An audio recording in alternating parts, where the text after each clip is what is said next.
Hello. How do I see it on there then? Good morning. We're just going to go to A1 site.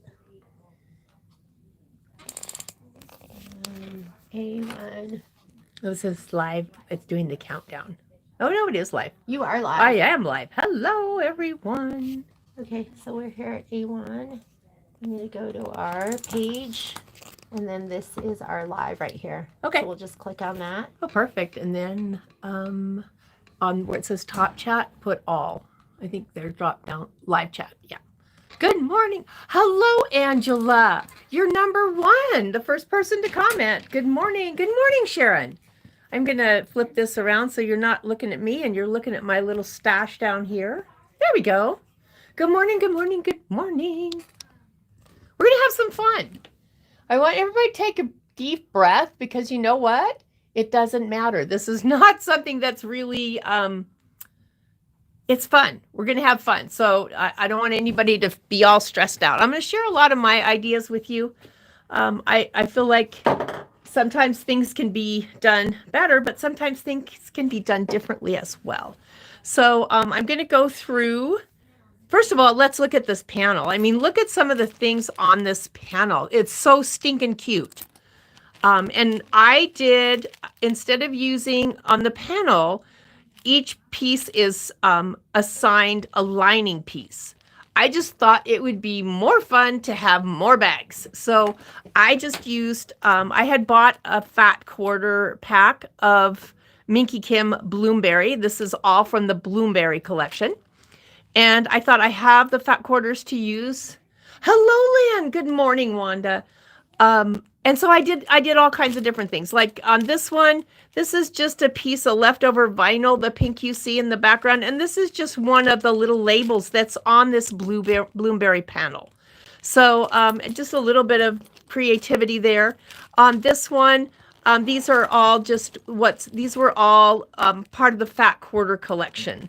From Bloomberry, but it doesn't even have to be Bloomberry. I mean, it can be anything. There's lots of cute prints out there. There's, Lori Holt, actually some of her fabric really closely mirrors the Minki Kim fabric. Hello, Pamela. Good morning. Look at these coasters. Are these to die for? How fun are these? And so all of them just have different pieces of the Minki Kim fabric from the fat quarter on the back. I will tell you though, if you're new to using binding or, binding a bag scares you because, you're having to bind after the 1/4 inch seam allowance is sewn together. It's not quite like binding a quilt. Don't be scared. I'm going to show you a couple of little things that I do to make the whole binding process easier. And then, so with the circle for the coaster, you got to cut the binding fabric on the bias. You got to do it. You just got to do it. I know it takes more fabric that way, but you just got to do it because otherwise you're not going to get that really nice tight fit. So this is what we're going to work on this morning, this little guy. I love this.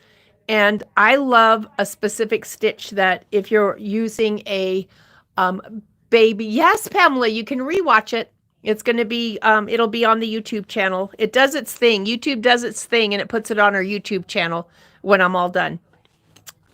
But there you have a stitch on the Stellare and Altair, the Luminaire and the Solaris in the specialty stitches that really gives you a hand look. And I'm going to be using that stitch. I'm just going to do a little demo with that stitch. I'm going to go actually when I quilt, I'm just going to quilt with a regular straight stitch. But most of these bags, I use that stitch. Let me see if I can zoom in on this one.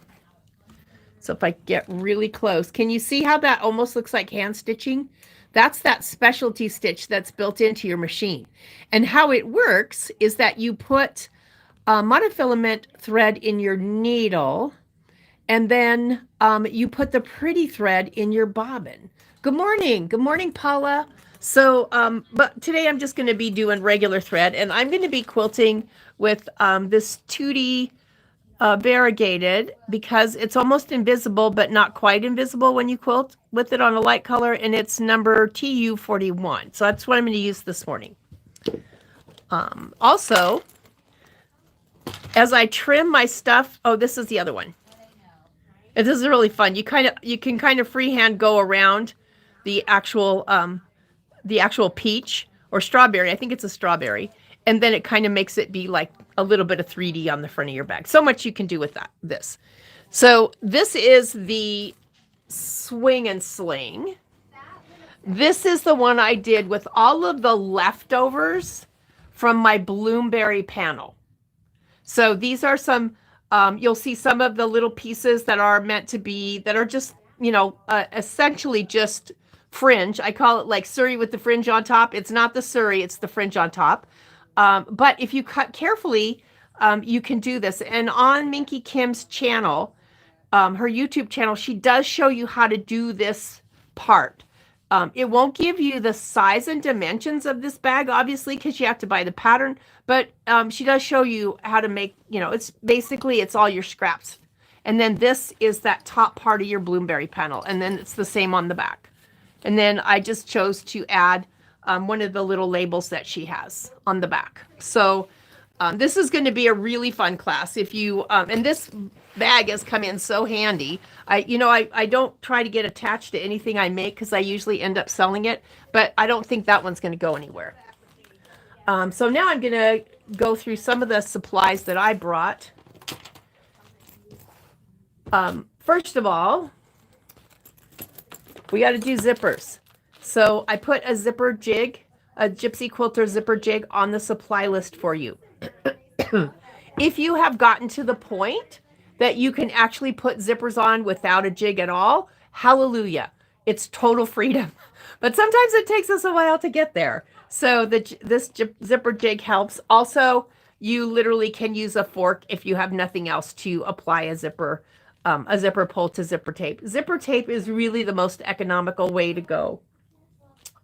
In this project, I will be cutting my zipper tape 4 inches longer than the actual project itself, so that I can have plenty of extra tape at the end to be able to open the zipper and sew more comfortably.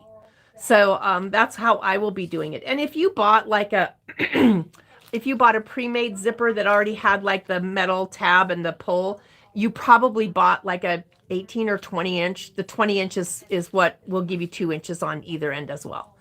And that's so that you can sew comfortably with the zipper pulls out of the way. And then, when you get it all done and you get them sewn on both sides, then when you pull the zipper together, you can just cut the excess off at each end. So that's what I'll be doing. Okay. Goodies. I just discovered this not too long ago. It's Roxanne's Glue Based It. And I love this stuff. So how I'm going to show it is when we get to the end and we're sewing the interior binding, you can actually glue baste it. In other words, it's a really fine tip. And I'm halfway through my bottle. You'll see it. I brought my bottle. And it still is not plugged. So the tip is great. It's like really teeny tiny. And then if it does get plugged, this is temporary, so it's water soluble. You can just soak the tip and use the same tip again. It's great. I love this stuff. Let's see the other. And then also I put KK100 on your supply list for basting your panel to your foam, which I will talk about in a minute. But you can also use Misty Fuse. If you've never used Misty Fuse, I love this stuff, but you got to keep it in a bag because it's so thin that sometimes it becomes invisible until you fuse something that you didn't know you wanted to fuse. So this is Misty Fuse. If you look at it, you can see how incredibly thin it is. I prefer this than to buying any type of foam that's fusible on either side. This comes from the standpoint of being a bag maker. I have never found a fusible foam, no matter what brand it is, that when I turned a bag, if I had to turn a bag inside out, that it didn't bubble after I turned it. It just wasn't permanent enough for me. So I always will use Misty Fuse if I need to permanently fuse something. This is a permanent fuse. And it adds literally no weight at all. I mean, look, you can see my hand. You can see my nails through it. It's just almost invisible. But definitely keep it in a bag. My first experiences with it were I lost a piece and I wasn't sure where I lost it until I stuck something together that I didn't want to stick together. And then I realized where I had set it down at. So I tend to keep mine in a little baggie labeled. Keeps it out, keeps it from I'm not saying I won't lose the bag in my sewing room. Yes, the Misty Fuse. It is cotton candy and it is sold by the yard. Good morning, Dudica. Good morning, Margaret. All right. Other things. Here's my zipper tape I'm going to be using today. It's just Zipper by the Yard. And I have a couple of the cherries left from this was the funnest pack of zippers. And I'm really sorry that we couldn't get them in time for the sew along. This was great. This was a wonderful pack of zippers and pulls. If you're new and you don't have an entire wall of zipper tape like I do. And it was great because it had lots of zipper pulls. So, but I didn't have enough to do because I used them all the things and I didn't do, I didn't use it for lining. I made more pouches. I didn't have enough. So there wasn't enough red left for today. So I have just zipper tape by the yard that I'll be using. And then I brought two of the cherries. The cherries are still part of that Sally tomato fruit zipper thing.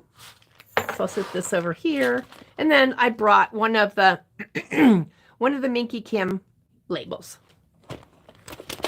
I have clips. Okay, zipper tape. I have a torch. Which way's on? That way's on. To burn the edges of the zipper tape. That's a really important step. The zipper tape will continue to ravel. As you can see, it's really raveled right here. The torch will take care of it. And then I brought some double-sided 1/8 inch tape.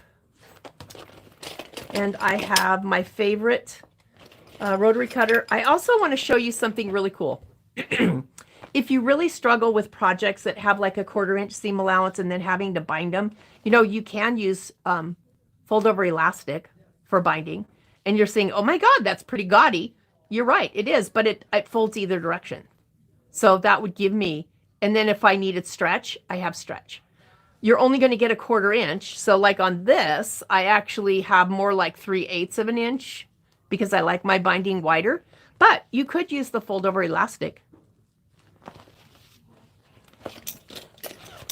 I have hemostats, I have scissors, I have right and left bi-level feet, I have my zipper foot, I have my screwdriver and extra needles, and I have a ruler and a marking pen, and this is my glue-based it, and the level of it is right about here, and I'm still using the first nozzle on it. I'll use this today too. What's kind of cool with this is you can apply it, and then you can actually iron it. The iron heats it. It actually finishes it, cures it. And so it's a temporary hold when you do binding. I love it. I'm like, I don't want to ever struggle with binding again. And, I do binding on a lot of stuff, but besides quilts, I mean, interior bags and stuff like that. If it's a small bag, it's hard to turn it inside out through the hole in the lining. I'll just get this stuff out of the way until I need it.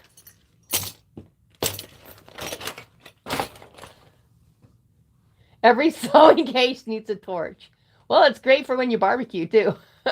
Just in case. Good morning, Anna. Hello, Ellie, Michelle. Hello. I'm glad you guys all showed up. I'm so happy to see you. All right. Let's talk about foam. I had 2 pieces here. What I'm using... Man, I don't know where that frog came from. This is the Bell foam. And normally I'm like, yeah, just give me the plain old on the roll. You can buy the whole bolt and keep it in the closet and you have it whenever you need it. But this one is a much thinner. So on a small project, it's going to look, the finish is going to look neater. It's not going to be quite as bulky to sew your seams. It's not going to be quite as bulky to put your zipper in. If it's a big bag, I'm still going with the other stuff. No, I did not bring any vinyl. This is just for the Minky Kim. This is with this, it's just much easier and you get a better look on a smaller bag. I think that's it. Oh, last thing is I brought my little mini iron. This is a Minky Kim project too. It's a traveling iron tote. I can't tell you how much I love this little iron. I have the other one. I have a other small one I got when I first worked here, started working here. But this one is the best because it sits up. It sits up on its own. It actually has a headlight on it, and it has an on-off switch, and the steam is better. Not that I'm going to be using steam today, but it is better. So I'm going to put that there for now. Since it sits up, I don't need the base.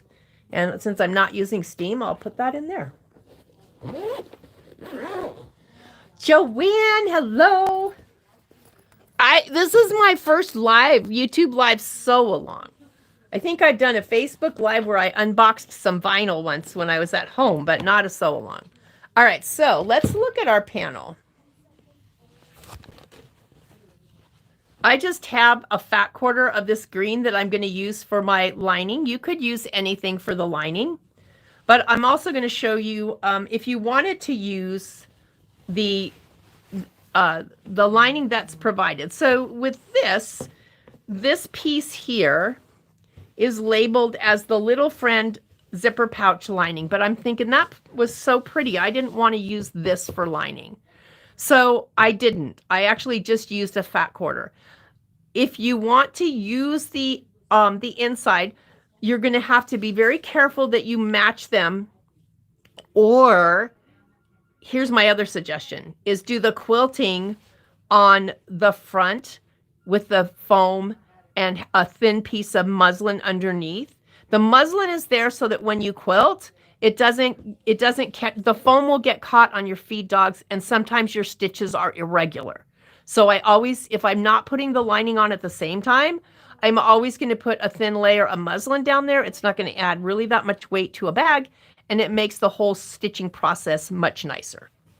All right, so I'm going to begin by just trimming out my panel, and I'm not going to trim it really close. I'm going to leave as much as I can, and I'm going to cut around these because if I want to do another Bloomberry pouch, I'm going to be using these things here that I cut out. Like, look at that. You can make a square out of this. You can make a square out of this.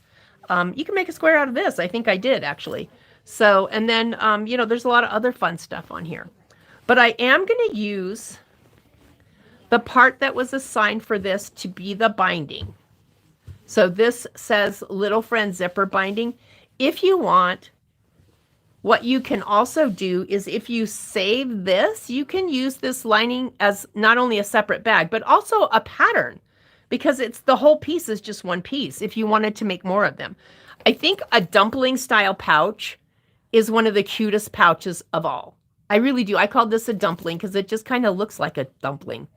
And it's one of the cutest ones of all. So it'd be fun to make more of them. So you can use that as a pattern. Do measure your length and your width of your binding strips, and notice that they are actually on the bias of the fabric. So you would want to make that note. That's what I did for the second one. I cut my own binding, but I made sure it was on the bias. And then you're going to need these little zipper pouch. She calls them closing strips. They're going to cover your stitching when you box the bottom of the bag. All right, so these are what we need to cut out. I'm going to start by just cutting out. I'm going to leave this one attached. And I'm just going to give myself about 1/4 inch around. Let's see, I have scissors here somewhere. Or, good thing there's lots of them here. I'll find them when I least expect it, right? Isn't that always how it works?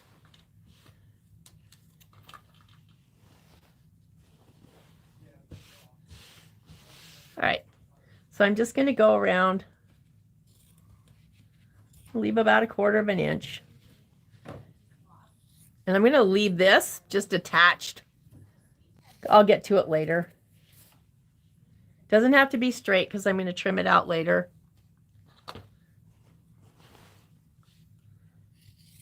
And this is so I can actually get it attached comfortably to my foam and have an extra edge so that when I quilt, I can just go right off the edge. I don't have to stop at the end.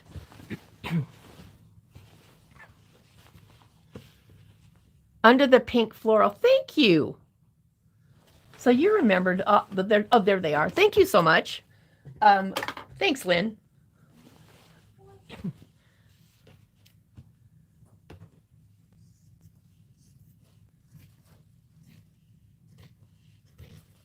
I'm not really being too careful because that's all going to get cut off. For our project today, it's 1/4 inch seam allowance everywhere.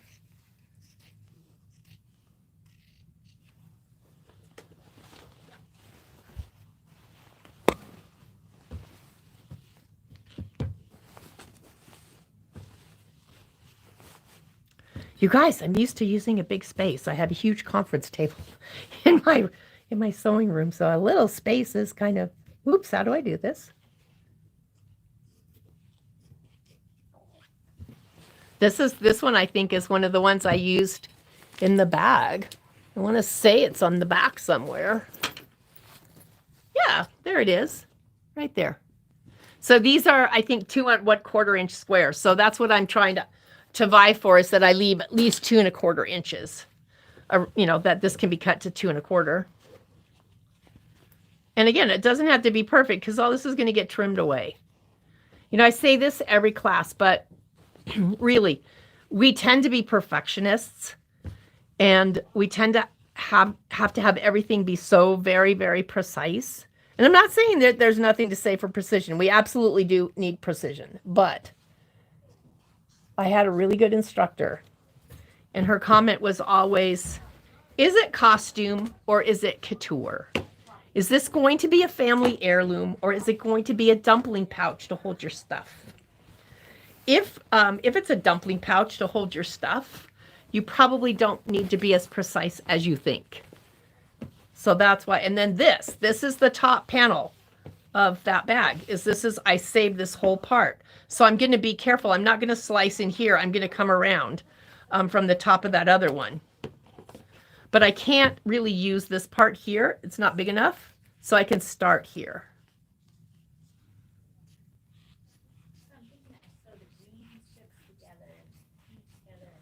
And then I'll trim the other ones. I'll trim these things out, these strips that I need. I'll trim them out on the board with the rotary cutter. It'd be easier than doing it this way.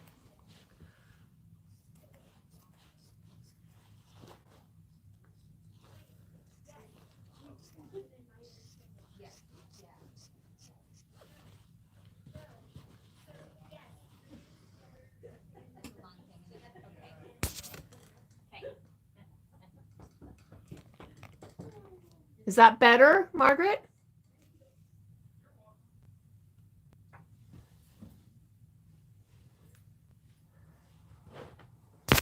Let's see.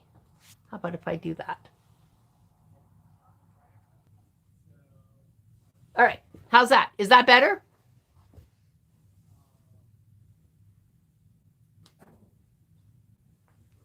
All right. Can everybody see okay?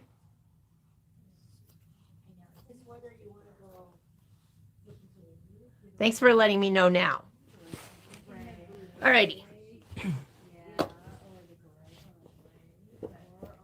Okay. All right, so I'm getting just the pieces that I need.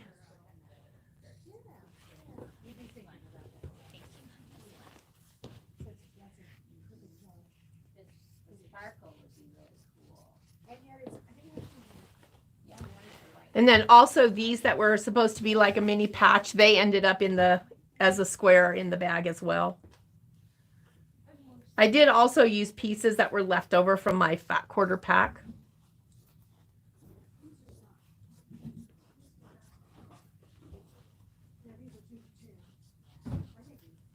This definitely is in there. Yes. This is. And this.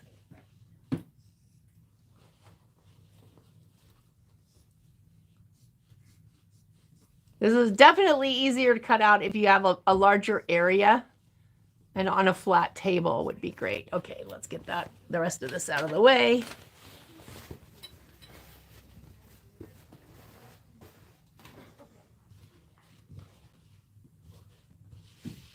And then I want all of this and probably this too, so.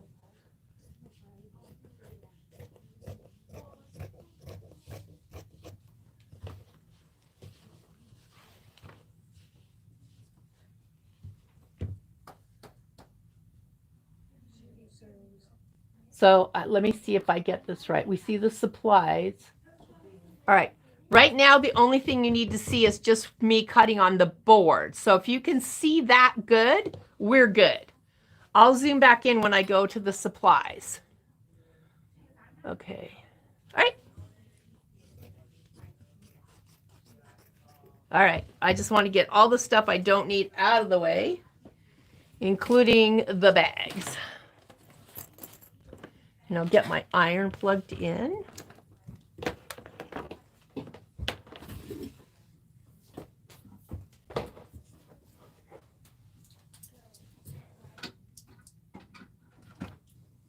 I still have room here to change the camera position, so let me know. I'm just moving the bags and stuff out of the way. And then I think we have some best press back here. We did. Must have been a while ago. Okay, so I've got this on high, and you can see that it's not turned on because it's red. When I turn it green, it turns it on. I love that. This, now on the side. On the other mini irons, it was out the bottom.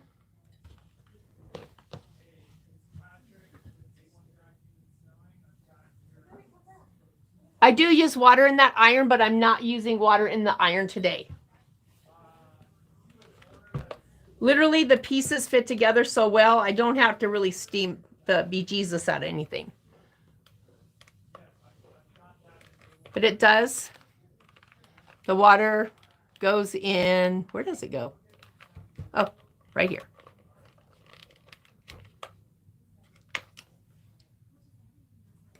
Which I can find it. This is a lot easier than the old mini irons too. And I mean, it's Tula. It's pretty. How could I not do that? All right, if you're taking notes for the size of this, let's get it measured. Remember, these strips, these are going to be the top of the zipper. What we're cutting now is this right here. So this is a curve. If this is a curve, this has to be on the bias. So it is each strip is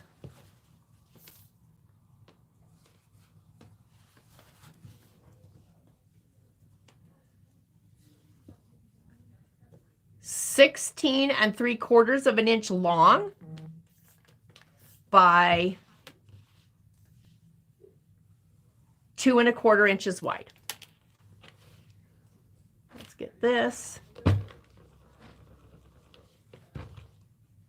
And let's get this.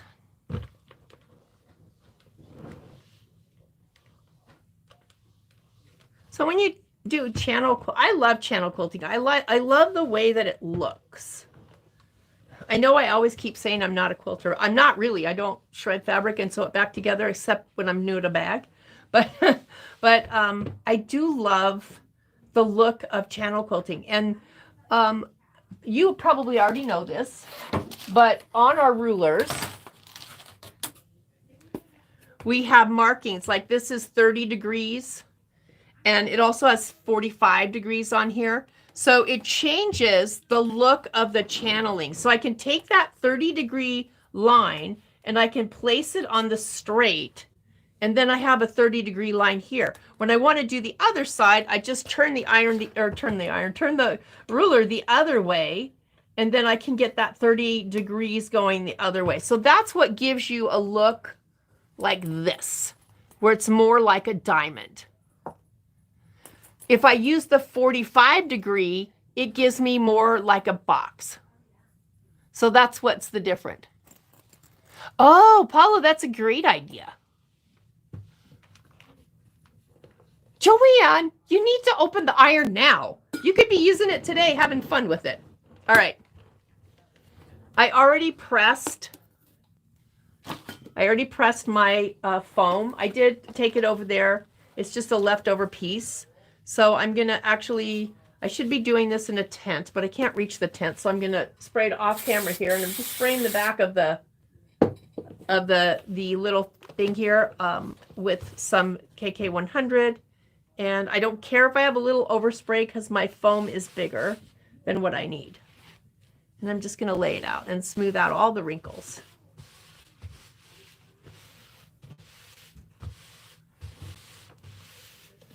All right. If you want to quilt with your interior fabric, then you're going to put that on the back of your foam now. And see, you don't have to match because it's just a square. All right. If you are, if you want to just put your lining in and not have your lining be quilted. So what does that mean? So the inside of this lining is not quilted. See, there's no quilting marks in here. All right. In order to do that, what I did was I quilted using a piece of muslin underneath my foam when I did the quilting stitches, and then just added the lining piece before I put the zipper in. All right. So if this is what you want, then set your lining piece aside and put your piece of muslin back there, just so that the foam doesn't get caught on the feed dogs. And then if you want it so it's quilted inside like this, then you're going to be actually putting your lining on your back. I'm going to do this. And let me get the foam over here. I'm just spraying in the center a little bit. And literally you can hear how much I'm spraying, not much. Once you get going, you don't need to saturate whatever you're trying to stick with a bunch of spray based. And again, just smooth out all your wrinkles. I only have the spray down the center, so it's easy to not get a bunch of wrinkles. If you spray the whole thing, you're over here trying to get all the wrinkles out. All right. So my next course of action is going to be to mark where I'm going to stitch. And I loved the fact that on this one, I love that Minky Kim stopped stitching so that she didn't stitch over the animals or the print here. So that's one way of doing it. The other way would be like the peach. You could just do some free motion just around to outline just that area. I'm going to stop at key areas here, and I'm going to go, this pouch, I'm going to go with a 30 degree. So I'm going to get my marking pen, and I am going to be using the drop light marker. Excuse me. Coffee. I'm going to be using my drop light on the Luminaire. You have, I'm sorry, I literally have allergies that are killing me right now. I got go-go juice. I got go-go juice in the cup. I'm going to be using a drop light. The nice thing about the drop light is you only need to draw one line in each direction. And that's it. That's all you need to draw. We're going to be starting by actually doing the straight channel quilting across the bottom, but I want this one ready to go so I don't have to come back. I'm just kind of eyeballing it somewhere towards the center.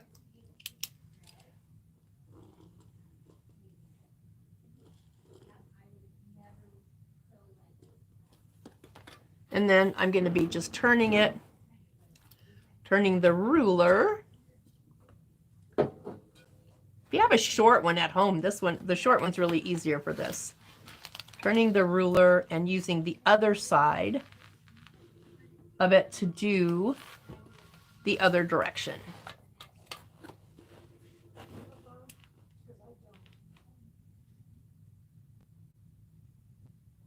And I'm just eyeballing somewhere around the center.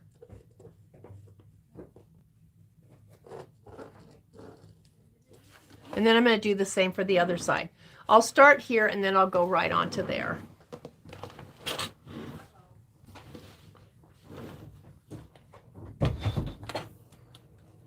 This is such a long ruler. I have one of these at home that has a 15-inch ruler. It's much easier to use in a small space.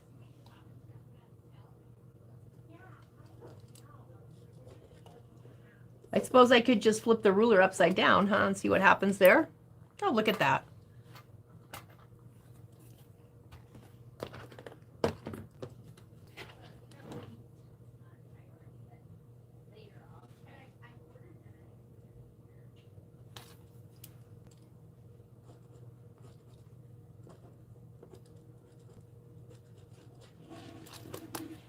All right.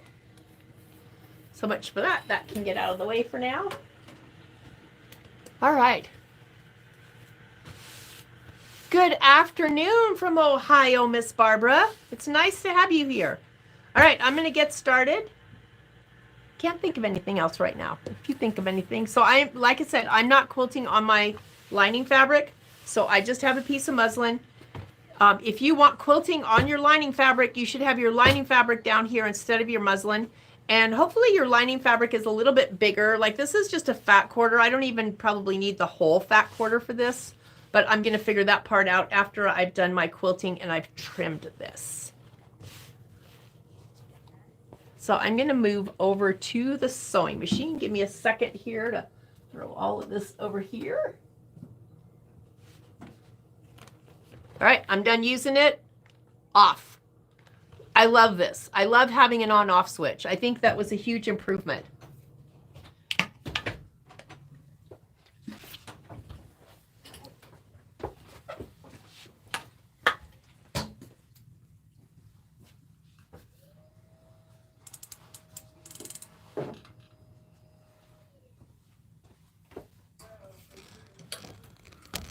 All right. So I'm going to show you what that stitch is that you can do with a monofilament thread if you want to do that.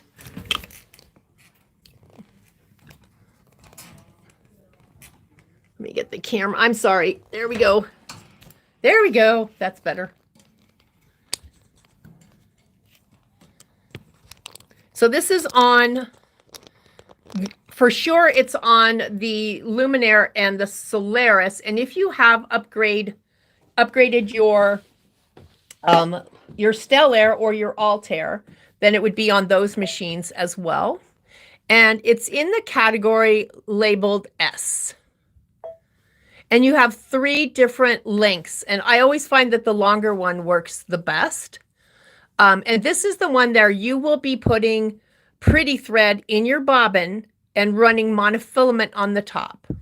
And I really suggest slowing the machine down if you have a lead foot like me.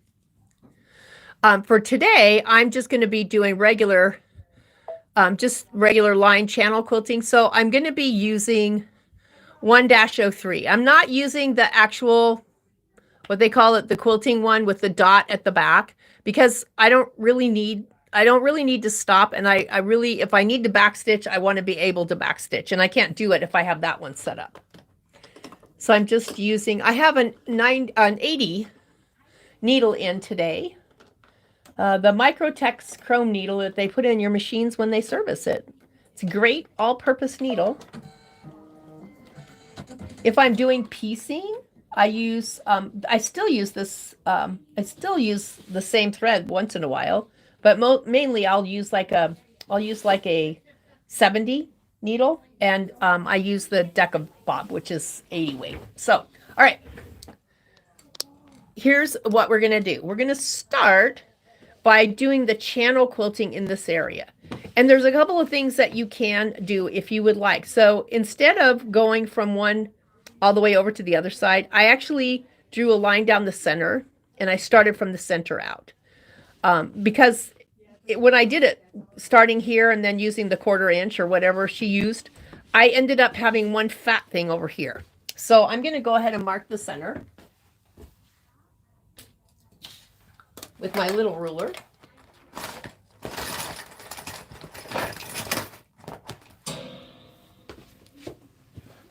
All right, so first of all, I have to decide how wide do I want the channel to be. You know, it can be as wide as I want it to be. this first one is going to start here and be here. So you're going to have this little one on both sides, and you have to have it because that's where we're going to box it together. But when you get out here, you don't have to have that. So the area that you have to work with out here is about 2 3/4 inches. So if I do 3/8, let's see, where's the center? The center is right here. So this is my center. And what I might do is work out from there. All right, let me get my center on both sides. That way, at least I'll be balanced. Not that it matters. I just, it's, again, is it costume or is it couture?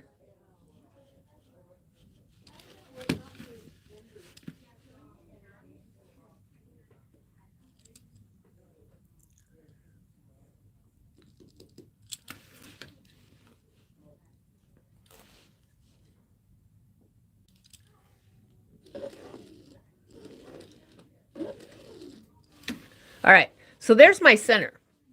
If you're going to do a 1/4 inch, then what you want to do is mark 1/8 of an inch on either side of this, because that's how you're going to end up with 1/4 inch in the middle there, and then work out from there. So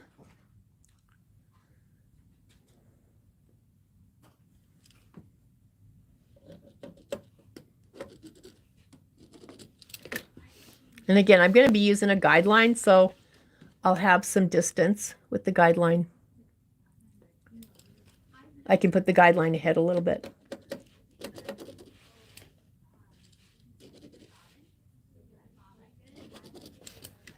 All right. I got to tell you, though, when I was first playing with this idea, I usually test things out on scrap fabric, because any of you that have sewn with me for a while know that I'm not really afraid to try anything, and I don't need to ask somebody how they did it before I try it. And it usually ends up well for me, but not always. And so I was so sure it was going to work. I was so sure it was going to work. And it did work. The only problem was I marked it with a ballpoint pen instead of the air erasable marker. I'm like, oh my God. So now I have 2 pencil cups. Okay, so I'm going to do this part first. And then when I get done with these, because this has to be, it has to be stitched. Then I'm going to start in the center, and I'm going to do 1/4 inch until I get out to the edge. All right. So let's see what I want to do for stitch. My stitch length, again, you are quilting on foam. You are not quilting on batting. If you do a 2.0, it's just going to bunch everything together. So try and say 2.5 or even a 3.0 is perfectly okay, because otherwise it's just all going to bunch up. You have foam down there. You don't have batting. Batting's much more forgiving. All right. I'm just going to follow the line for the first one. And then I will, oh, they have a regular foot control instead of the programmable one. That will never work. Okay. I am so used to the programmable foot control that I almost am paralyzed without it. All right. I'm starting off the edge a little bit.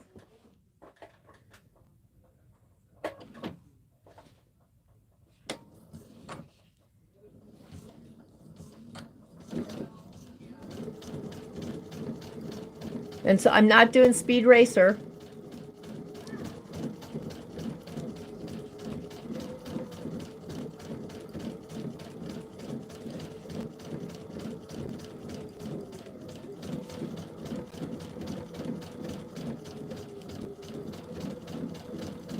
And I'm just sewing off the edge. All right. I know that this part has to be stitched.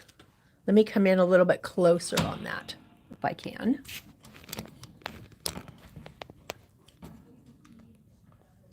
I know that this line has to be stitched and this line has to be stitched, but it doesn't mean I have to make a whole row of channeling that size, because I'm not even going to see that part when I'm done stitching. This is my seam allowance.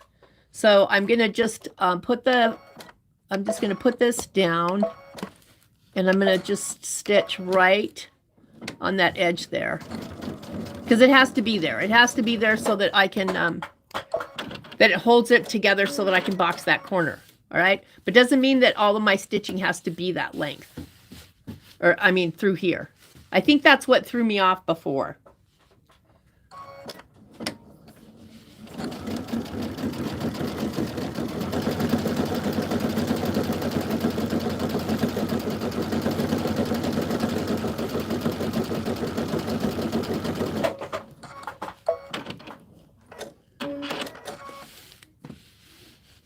I like to not take my hands off things, so unless I have to. So that's why the foot control comes in handy for me, because I can just program the go, the back stitch, and the cut without ever taking my hands off of what I'm doing. All right, and then I'm going to go down these edges as well. Let's just do this one first. Notice I did not go up one side and down the other. I never do that. If it goes in the same direction, I stitch in the same direction. I don't care if I have to cut the thread several times. And again, this is going to be seam allowance, so I'm not even worried about tying it off. All right, so that part's done. And now I'm going to leave this part open. I'm going to do these sides. I'm going to leave this part open until I get done with the other. Why? Because, well, if any fabric pushes that way, it'd be nice for it to have a place to go. And if it's, you know, I would rather have, if I stitch across that one side right now, then if any fabric moves in this direction, I end up with a bubble down here. Not that it matters, because is it costume or is it couture? So that part I'm going to leave open. All right, let me get my guideline marker on. I have a line to follow for my first one, but I want to have, I want to set my guideline marker up. If you are on a machine that only has one guideline marker, let's turn the sub off. All right. Main. All right, if you are on a machine that only has one guideline marker, you can actually set your guideline marker up for 1/4 of an inch. All right, so it moves over, because you'll be able to see the line that's down the center with the marking that you drew. What you can't see is the subsequent ones. So what you're going to do is on your screen, you're going to touch the one that's going to move the line, and you're going to see it on your screen as the line moves away from you. And you can see when it hits 1/4. It lands right on that 1/4 inch mark. It is 7 millimeters. And then this comes in handy if you have this.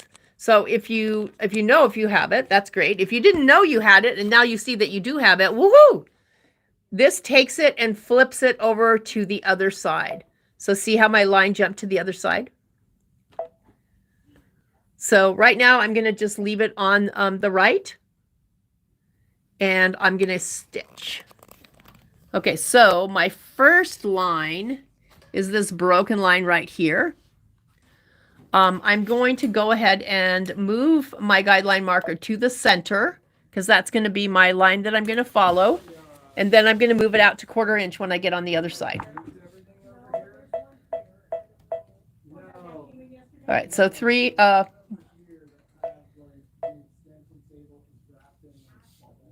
okay. So that red line now, maybe I can turn it to green. Can you see it? Nope. Red line I think is going to be better. White line, nope.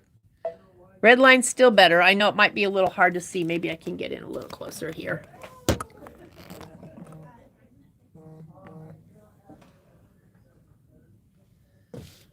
All right, so I'm going to, my guideline is on that line right there, and that's where I'm going to start. This is my first line. And again, I can start off the edge, it doesn't matter. And my guideline's following those dashes that I drew. Remember, That one line is the center, and then I wanted 1/4 inch channels.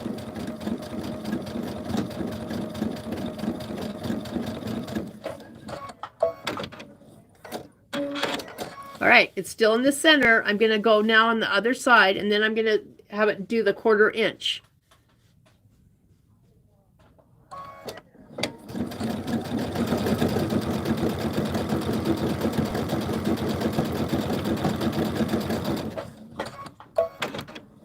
Hi, Cindy.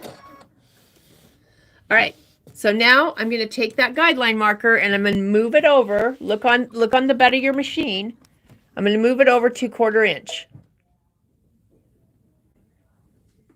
Because remember, I only really had to draw, it would have been one line if it had truly been down the center, but I needed a 1/4 inch. I needed 1/8 inch off from the center. All right, so there's my red line now. I'm going to put that red line on the one that's already stitched. All right, so the guideline marker, my eye is here. Come on, you can go now. So I'm just following the red line. I'm going slow. The red line is going down the one I've already stitched. My eyes are down here where my fingernails are. They're not looking at the needle at all. I can't look. I can't look. If I look, I'll go crooked. It's really a little bit like driving the car, you know. And then so there's my 1/4 inch there. So I'm going to do the same thing, 1/4 inch. Red line goes there.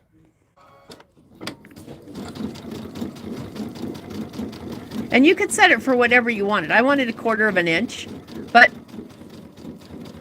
mainly because a lot of quilting or a lot of channel quilting on the bottom here really makes the bag sit on the counter nicely. Because it's kind of can't do anything else. But you could do 3/8, you could do a 1/2 inch. I mean, it just depends. But the whole object here is your eyes have to be following your guideline marker and not looking at your needle. You know how they say don't drive distracted, you know? Because if you're looking at your cell phone, you're probably turning your steering wheel in the same direction. So it's the same thing. If you're looking at the needle, it's going to be really hard. It's going to be really hard to see where your guideline marker is. Ooh, it's looking like I might actually have this on, spot on, you guys.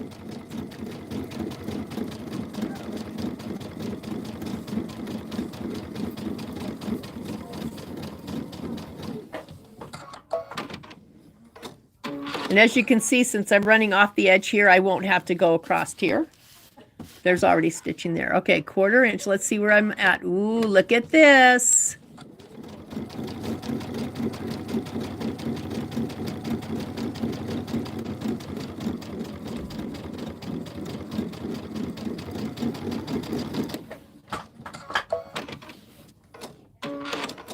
Almost perfectly where I need it to be. All right, so now I'm going to do the other side. So I'm going to move it to the other side. What would you do if you don't have a guideline marker? You're going to just draw the lines. Just draw the lines with an air erasable marker. Don't do like me. Don't use a ballpoint pen after you've done all of that work. You're right, you know? All right, so here we go.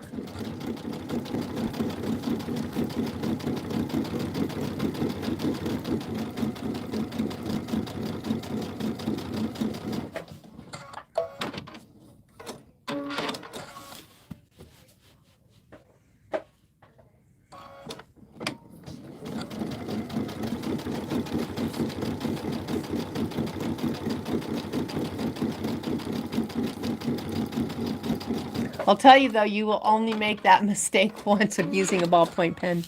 It was tragic.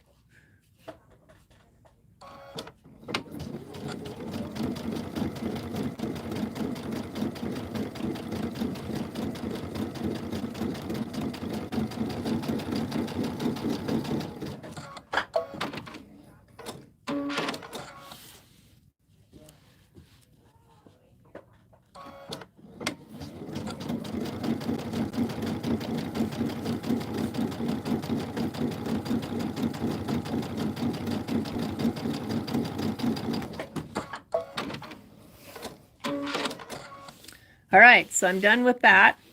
Now I'm going to begin the quilting stitch. And what do I want to do? I'm going to get the monofilament thread. I think I was going to say, I don't want to do that. Jeannie says you always use monofilament, but I really love it. So I'm going to get it if you want to use it as well.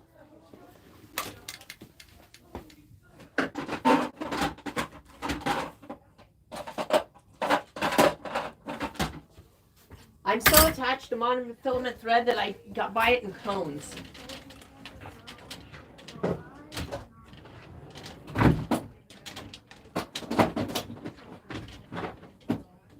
All right, so invariably I always get asked the question, what kind?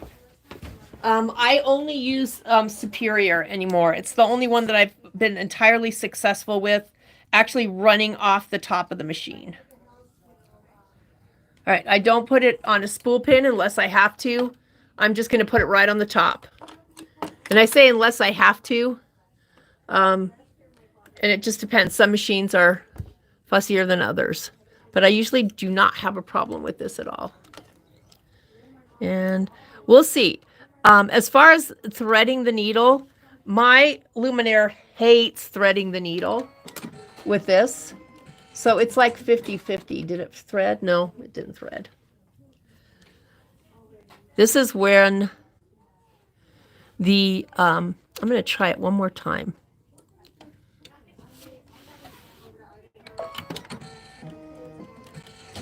It worked. Mine never does. So, but this is when that light, that brother light, comes in really handy that sits on the top of your machine. Okay, so let's get that stitch going if that's what you're going to use. I can turn my guideline marker off for now because I'm going to be doing the first ones, which I have a line for. I'm going to go all the way across to the specialty stitches. I'm just going to pick the biggest one. And if you've never used this stitch, what you might notice right away is the tension got bumped up all the way to 7.0. That's how the machine works. It does it on its own. So it's going to be pulling the bobbin thread to the top. So it sets its own tension. What I don't like about it, but I'm going to change, is that it's also a left needle position. I want to move this to the center because it's hard for my eyes to figure out when I'm driving, if I'm driving on the wrong side of the road. So I'm just going to move this to the middle. To 3.5 is the middle. And then all is going to be good in my world. I'll still have the same stitch. It's the only thing you can adjust. These are specifically programmed stitches. All right, so let's see how it works. I have still the the 2D is still in the bobbin, and that's where it's going to stay.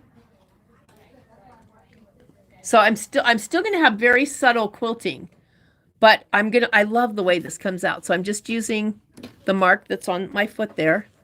And this, I'm going to hand drop the needle in here because I want to make sure I hit it right there. So where I can't run off, I'm going to start by pressing the fix stitch, which is the button I'll show you in a minute. It's this button right here. I press and hold that. It just ties a knot because I don't want to run into the red part when I'm just starting on the edges. Thank you, ma'am. Coming from the quilter, I will take it as a compliment. The needle is an 80 Microtex chrome. It's just the Microtex is a great all-around needle. You can use it for embroidery too. And I don't have anything that's really heavy today, so so it seems like it's stitching in one place and then it jumps. And if I don't have really something heavy, I mean, you all know I have a fondness for the 90 top stitch needle. But if I don't have fussy thread, then I don't really need that. All right, so I'm gonna wait till I get closer to the bunny rabbit. And then I'm going to push the stitch in place. And then the cut button. And then I'll pull it out and we'll take a look at it. All right, so it's right on top of the purple. But look at that. Look at how pretty that is. I love that stitch. All right, so I'm going to start now on the other side. Because remember, I'm leaving the around the girl. I'm I'm leaving around the young lady there. Right. I'm learning all of these buttons in YouTube Live. It might be kind of dangerous for me. Because you know I'm a button gal. I love buttons.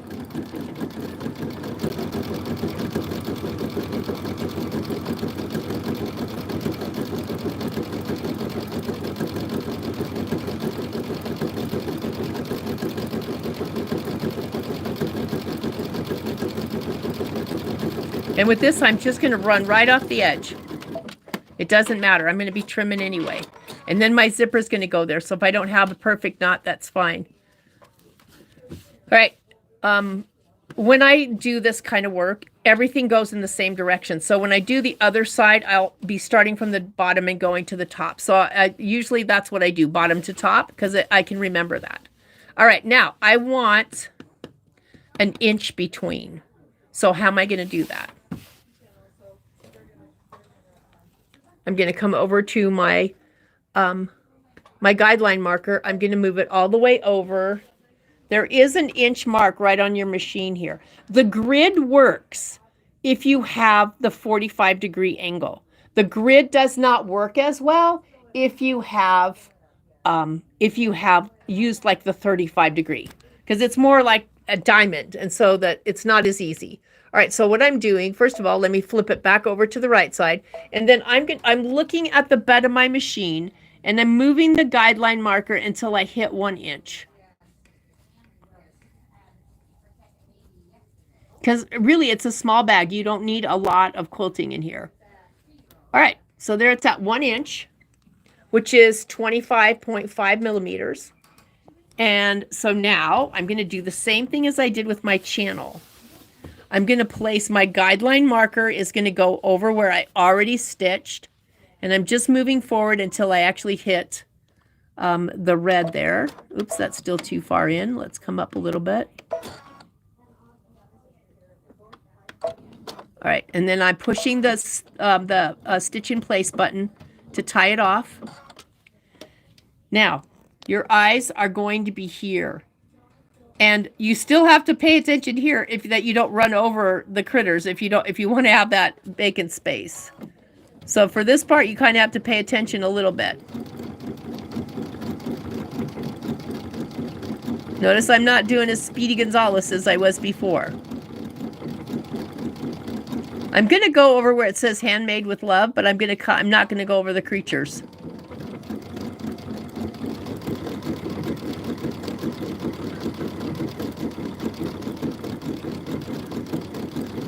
Okay, so now I got to stop. Maybe I can do one more.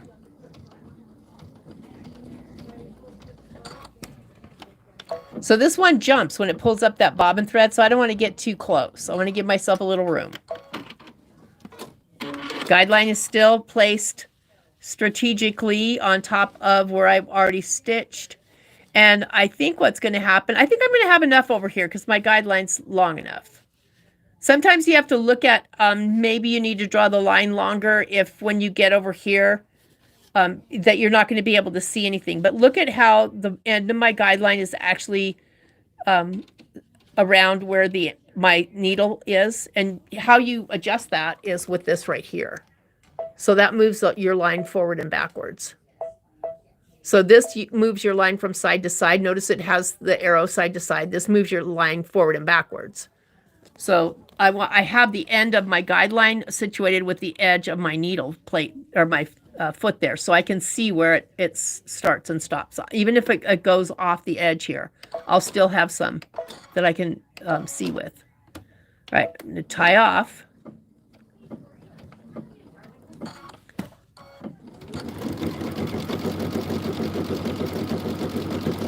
And I'm just going to come right off the edge.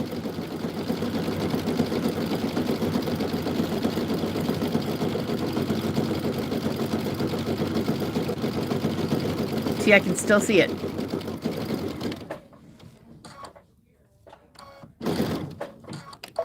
And then let's just cut. All right, so I can do the same thing. I'm going to do this whole one side first.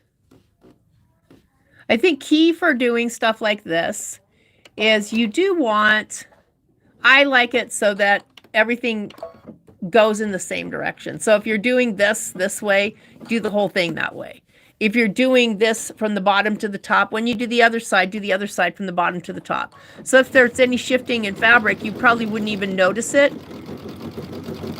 because it's all going to be going the same direction. It's not going to be pulling against each other. And you've had that happen before. All of us have had that happen where you're like, oh, I was so careful, and look at it, still kind of, I've still got puckers in there from it pulling. I think the biggest place that you'll see it is when you're sewing straps for a bag, a handbag or something, and you're sewing a strap together that's long, and you're like, okay, I'm just going to start at one end and go all the way around, and then when you get up, as you're sewing the other side, your strap begins to twist. So on both sides going in the same direction. Hello, M. Knapp.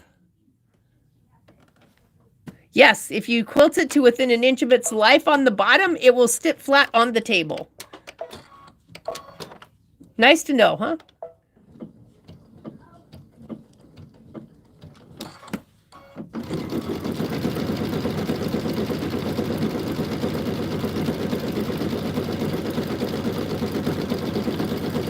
I was so excited to come to work this morning. I really love it when I get to sew with you guys. And this sewing live is kind of fun. I might be getting addicted. Go over which stitch you're using again and how to use the guidelines. I can get my left one done, but my right one won't move. Is it? Okay. So on the guidelines. So for the guidelines, first of all, I don't have the sub guideline on. So if you touch sub and you have that on, turn it off. That gives you two lines. That's confusing in this point, in this application.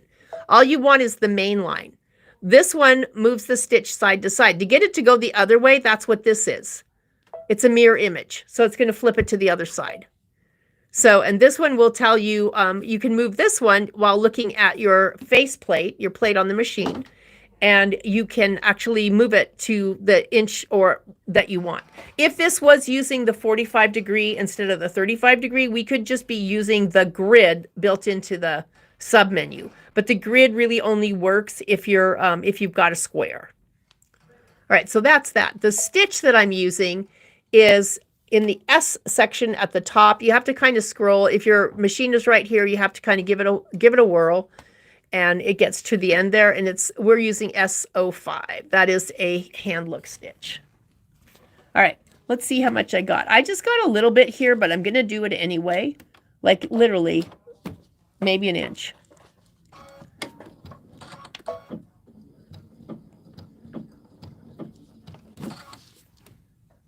Let's see. I know the light sometimes goofs it with the camera. Hopefully you guys can see that. Again, my guideline is there. So in a minute, this is the last one on this side. All right, so I'm going to go to the other side. And now I need my guideline marker to be on the other side. So touch guideline marker, touch mirror image. It flips that line around to the other side. All right, so now I can put the line there. Oh, joy, I'm not at the bottom anymore, so I don't have to be so careful about where I start or stop. Guideline marker is just resting right on top of the bunny rabbit. There he goes, right across the top of the bunny. I am looking at the guideline marker because I have to match it up with my eye on the other side. There it goes. Looks like I'm going to clear the little girl as well. You know, I really truly use this stitch as often as I can because I love the look of it. The only thing that you have to be concerned about is it doesn't look as pretty on the back as it does on the front because it's not truly a hand stitch. And I'll flip it over in a minute. It doesn't look bad. I don't think it looks bad. But it doesn't look like the top does. But it still is, you know, with the monofilament thread. Let's see if I can get that. With the monofilament thread, it still doesn't look that bad. I don't think.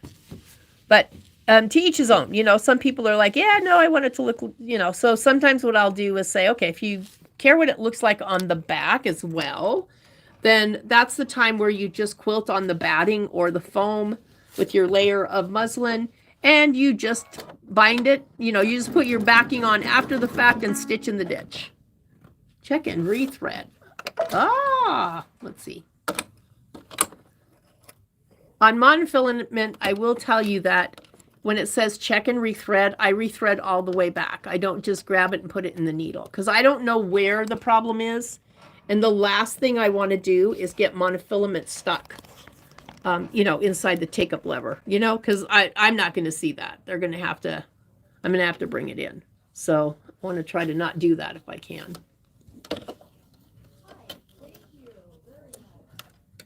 Let's see if I can, it'll do it again for me again. Okay, this Luminaire, I love you, Luminaire.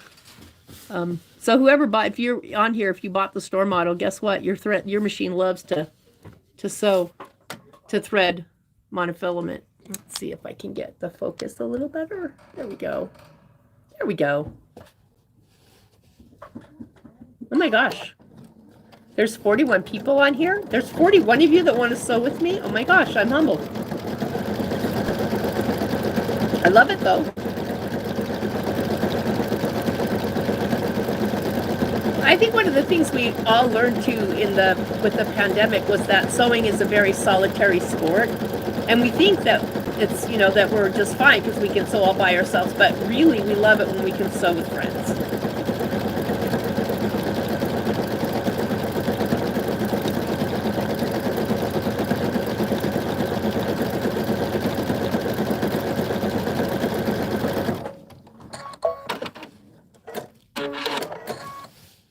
All right, I have no more that I can do. So I'm going to start on the other side then. Remember, I started at the bottom. I'm going to do the same thing. I'm going to start at the bottom and then move to the top. Now, my guideline marker's over here because I have a line that I can follow over here. So I'll do that first. Is that good? That'll be good. And I'm tying off because I'm down at the bottom.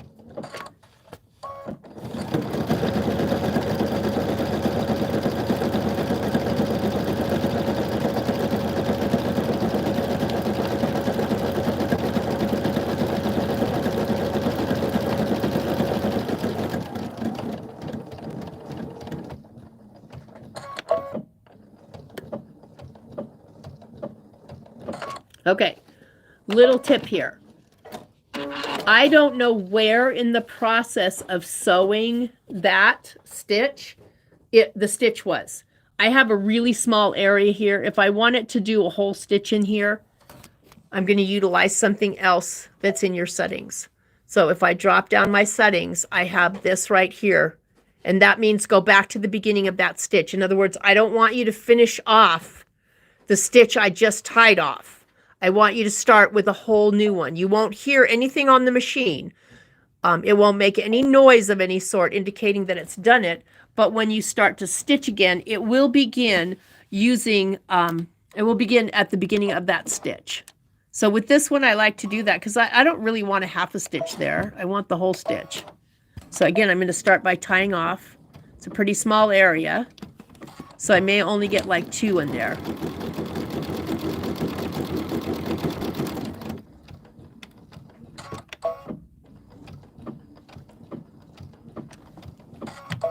And then I'm going to do that again. I'm going to just start at the beginning of that stitch.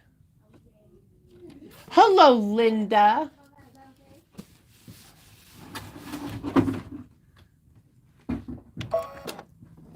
Just going to tie off. And here we go.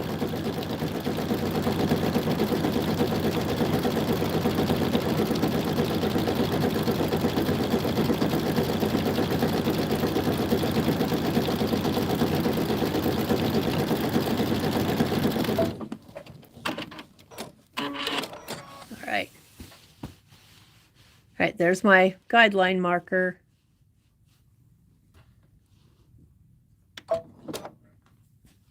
Perfect. I love it when I hit the bullseye right out of the gate.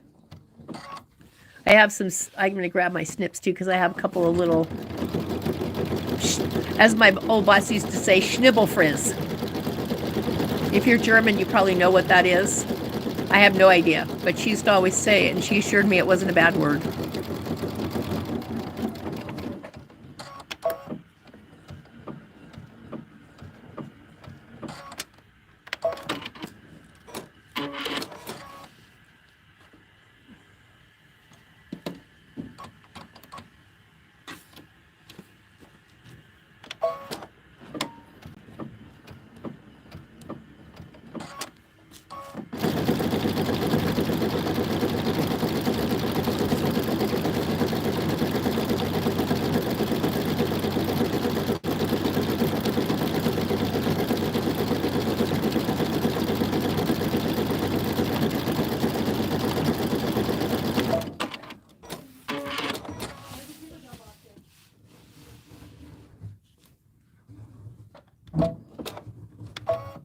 Nope.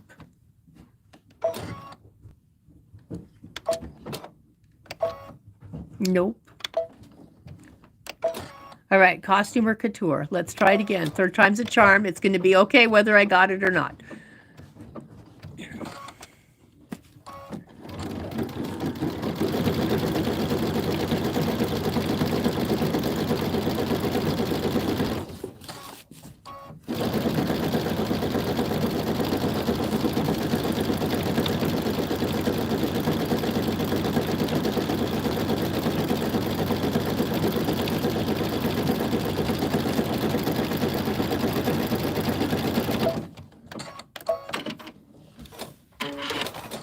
Get my little snippies.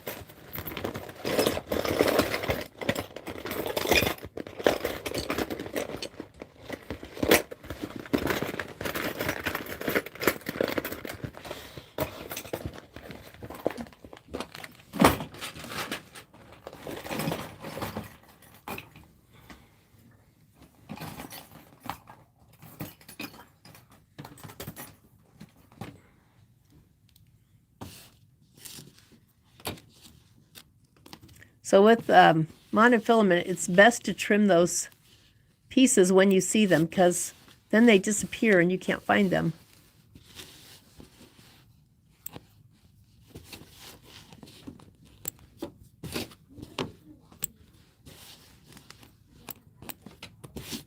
All right.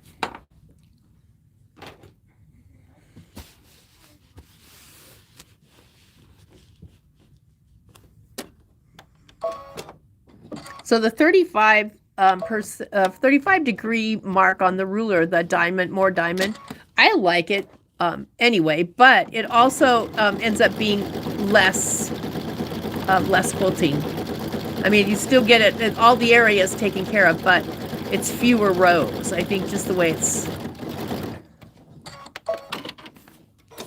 All right, so I'm going back to my guideline marker. I'm going to use the mirror image so I can flip it to the other side, and then I can continue on. Oh, yay, I'm out of the woods.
Guide foot for people who do not. Ah, yeah, guide foot would work. I don't have one handy, so I can't really show it, but yeah. You can't actually use a guide foot, but you can also draw lines and as well. And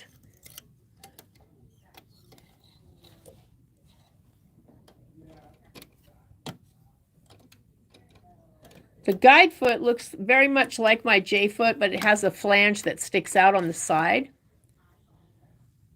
Is that the guide foot you're talking about, Michelle? The one that has a little flange that sticks out on the right?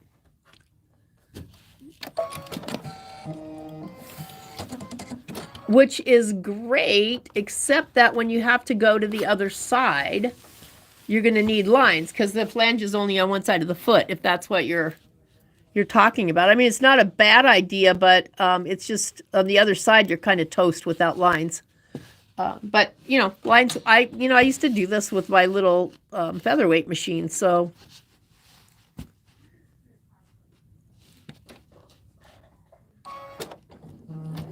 So I've got a joke, you guys, or not a joke, but a funny that you'll appreciate.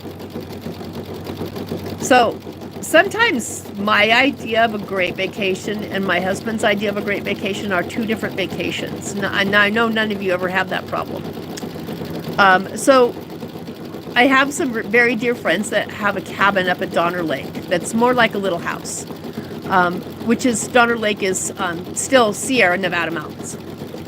And he thought that would just be a great idea, just to kind of hang out and read and, you know, just do that kind of stuff. And I'm like, oh, that sounds okay for a while, but I don't know if I can be a week and with nothing and not have a sewing machine. Anybody else felt that way? All right.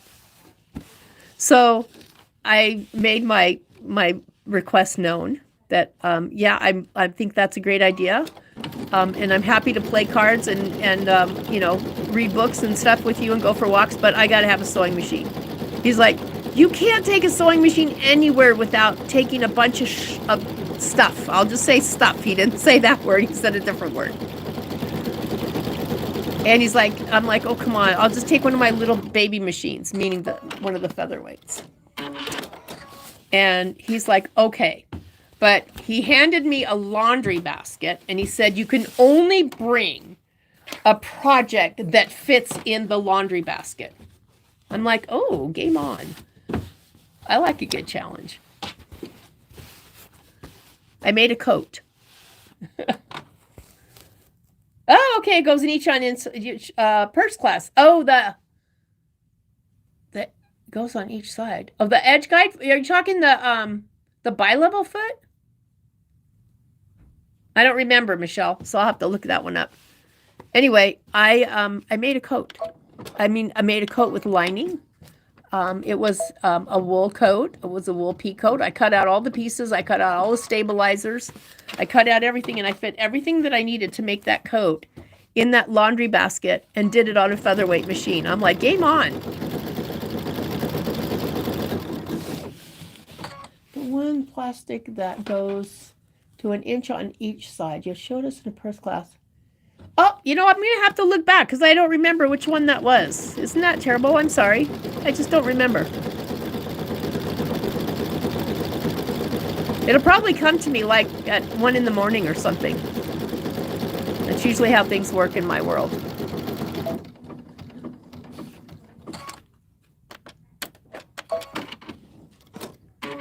Again, my guideline's over here because I'm actually sewing on the line that I drew. A walking foot with a quilting bar. Yes, that would definitely work. Great idea.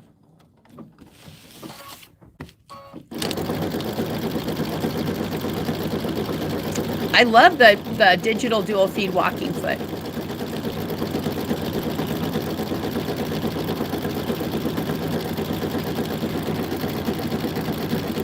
The thing that was nice for this project is with the foam being a thinner foam, we really didn't need it. So that's, you know, for this. All right.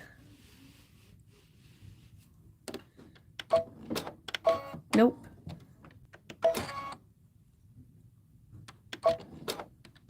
Yep.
Right, I'm going to throw this out there because some of you may not have even thought of this, but you can actually channel like this. You can use a twin needle if you wanted to use it. Probably not with this stitch. I think because you'd end up with a zigzag underneath, I'm not sure it would work. But with a straight stitch, you could use a twin needle.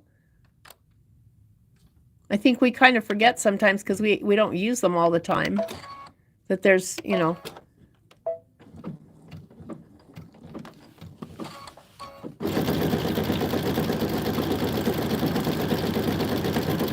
You can also channel using a decorative stitch on your machine. I know some of you have mentioned in the past that you struggle with how to actually utilize some of the decorative stitches on your machines. You could definitely do that. You could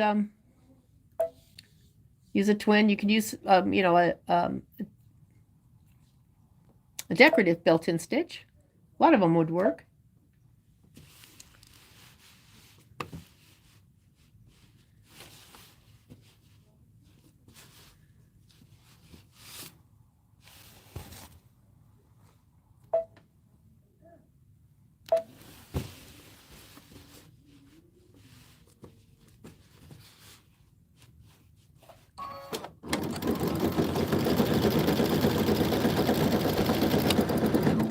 Nope, came unthreaded. Sometimes if I start going too fast is when that happens. But I'm kind of okay because it seems to be that the machine threads the needle quite well, which is great because I can't really see to thread it.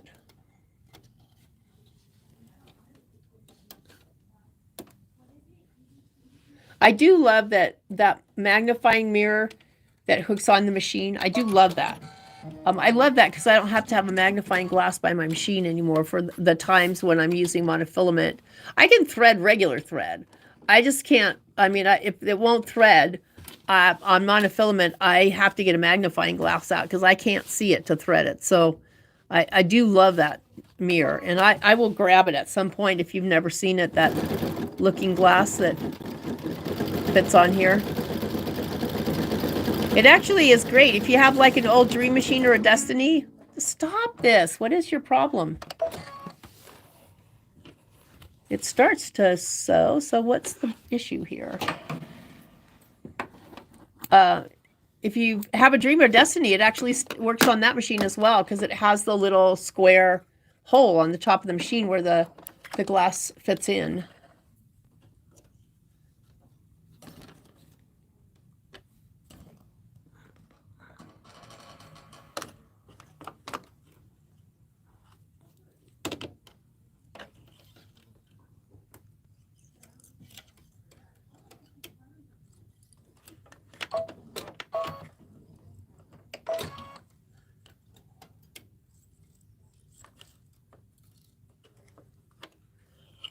Okay, it's going to do it now because I'm almost done, right?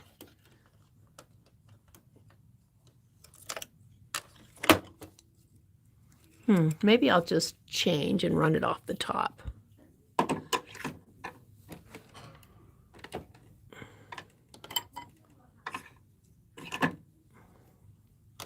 Let's see if that helps. If I'm at home, I have a cone, and I do run the cone off the top.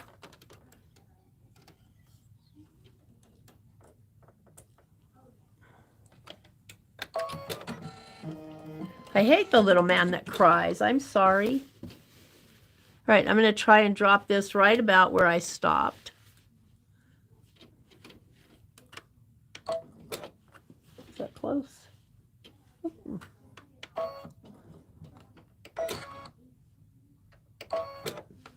That should do it. Let's try. Let's go slow.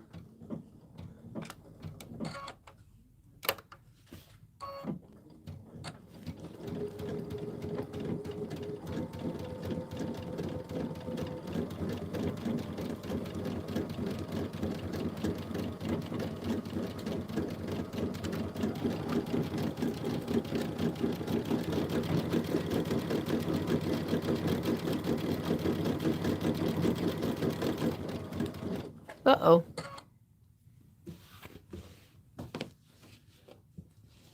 Yeah, seems to be. Let's see.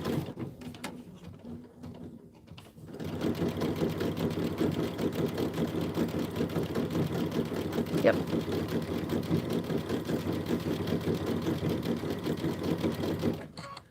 The magnifier will work. Yeah, you know what? You and me both. I think it will. I haven't heard anything. I thanks for mentioning that. I'm going to talk to Jen this weekend and I'll ask her.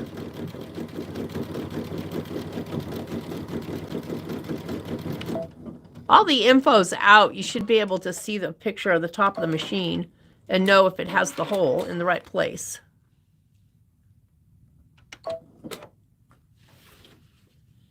Nope.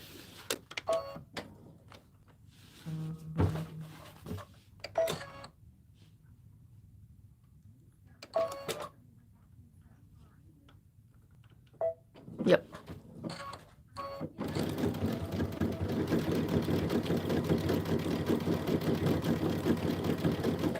You know, I have to tell you, I wasn't really sold particularly. Oh, now my lining caught. Oh well, I'm not even going to worry about it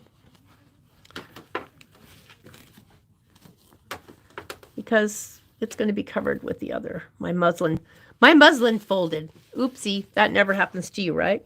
But is it costume or is it couture? And it actually folded in a nice area that it will take care of itself.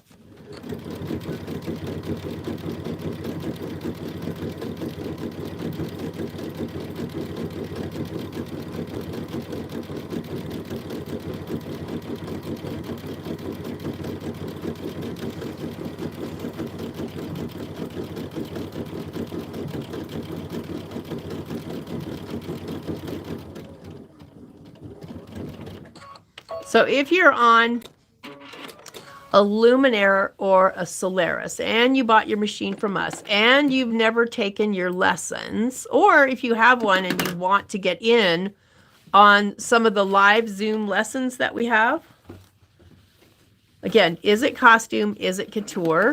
This is how I'm going to fix this. Then I have a series of the Luminaire and Solaris that I just put up on the schedule.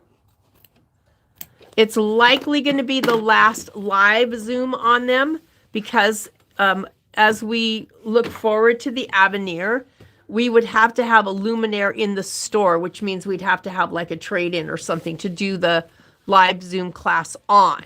So if you, what sold you on the Avenir? What sold me on the Avenir is maybe not what you think. So usually they always seem to go through, to big hoop, big hoop, big hoop. And I'm like, okay, well, I do like edge to edge, quilting, but the big hoop really wasn't what tipped me over the edge. What tipped me over the edge was the features that I would get in Design Center. What tipped me over the edge was the picture stitch. What tipped me over the edge was all of the different things they did with fonts. And for me, anybody that knows me, what tipped me over the edge was more Disney designs. But you know, there was just a lot of things that, and like I said, all I've seen is just like the spreadsheets. It does have a giant hoop, and if you're going to do, and it does have more edge-to-edge designs that are built into it. So if you're going to do if you do a lot of edge-to-edge quilting, you're going to love that giant hoop. And I do it, but I can probably tell you the number of times I've done it using the 16 by 10 and 5/8 that I have right now. I'm just not, that's not what's, and the other thing that sold me is the, just what, lot of stuff that you can do. I think eventually, I don't know. This is not, I know that this is going to happen. I'm not saying I think it's going to happen about something that I know is going to happen because I don't know this. But I think they're starting to put more software features into the machines. I think that there's going to be some kind of a replacement for PE design altogether. There hasn't been an update for PE design. And then if you're on a baby lock, it stands to reason it's exactly the same for the baby lock models. They haven't done any updates with that in a while. But what got me really excited was to see that they're going to launch the machine with BES lettering. So, or BES Silver is what you might be looking at, because I love that software. Y'all know I'm software crazy. I love software anyway. But when I was working with the software at Brother, one of the things, and I wasn't the only educator that said this, one of the things that we all commented on was the fact that it was so user friendly, that BES was easier to teach, that BES did a lot of stuff. And I think that between some of the features that they're building into the machine and the fact that they're launching it with BES tells me that that's going to go in a different direction. I mean, don't tell me, I'm never going to give up my software. I still use it on a regular basis, but there is so much you can do with BES lettering. BES Silver, I haven't seen it yet because I don't have a copy yet, so don't quote, I'm just looking at, I called a bunch of people, and I know I have BES Dream 4 with all of the power packs that were ever issued to it. And so Silver is going to have everything that's in 4, along with some new stuff, which I'm pretty excited about as well. But what's different is it's total seamless integration with your Scan and Cut. You can work with SVG. You can export an SVG file out of BES Silver, out of BES 4 if you have it with all the power packs. The power packs were little add-ons that added to the software. So I'm really, really excited about that.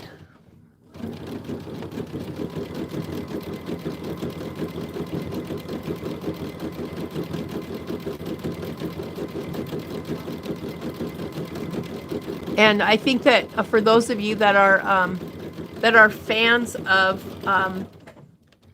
creating your own applique patterns, like I know that I did a couple of different sessions on Midnight Manor, which was a takeoff after a lot of you were, and I was watching it too. I love Becky Thompson with Power Tools with Red, but you can do all of that in BES.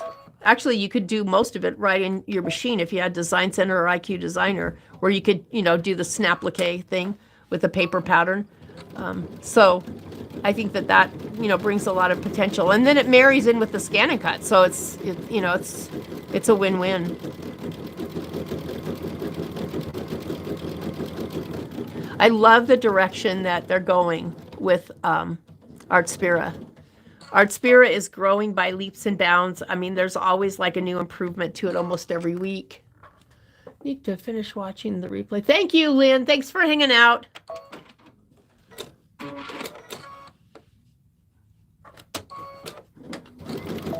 The quilting always takes the longest. But anyway, I love the direction they're going. I love that you have control of everything right from a tablet, It's like, oh, I've got this applique. I want to send it to the Scan and Cut. Or, oh, I've got this. I love this embroidery design. I just want to send it to my machine. It's just, I know that sometimes new stuff is scary, but it's also a lot of freedom from a lot of cords and a lot of anything else. And for a lot of people,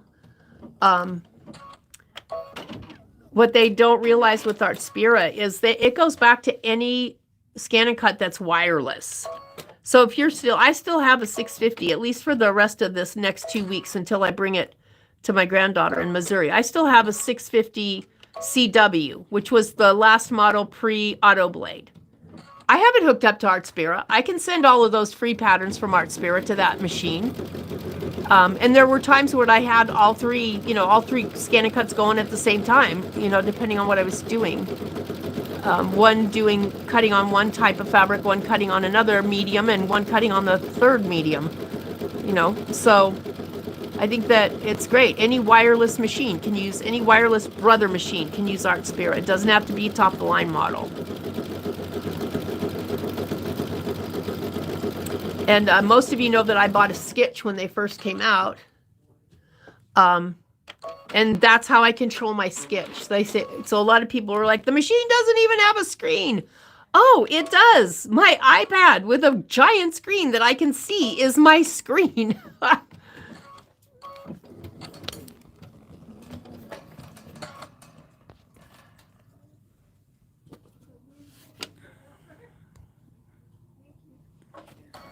All right. I am almost done. And then we can get this all trimmed out.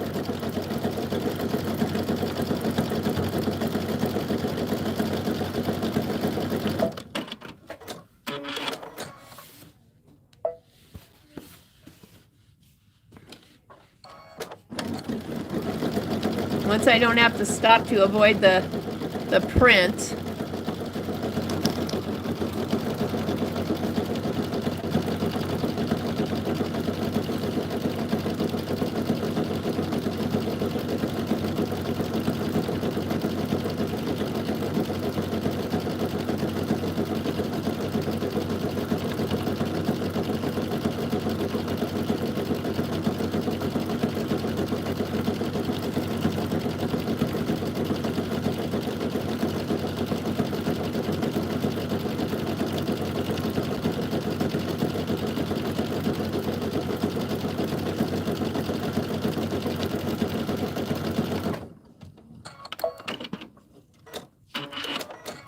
Hello, Alberta. The best way to learn Artspira is to push the buttons. I didn't know it. I didn't get any lessons on it. I just keep pushing buttons.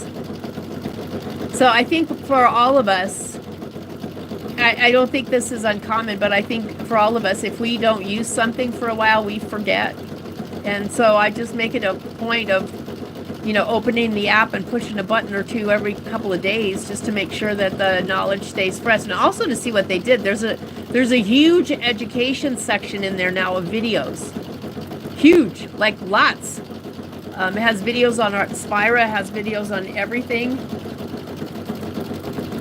It's kind of why I put that little craft along, which is a little tiny Thanksgiving box. It's kind of like why I put that one on I don't think I need to do that one. All right, I think I'm good. All right, so much for that. Let me move back over to the table now. It's live, so I'm going to try to do this so that you see the least amount of Dramamine. There we go.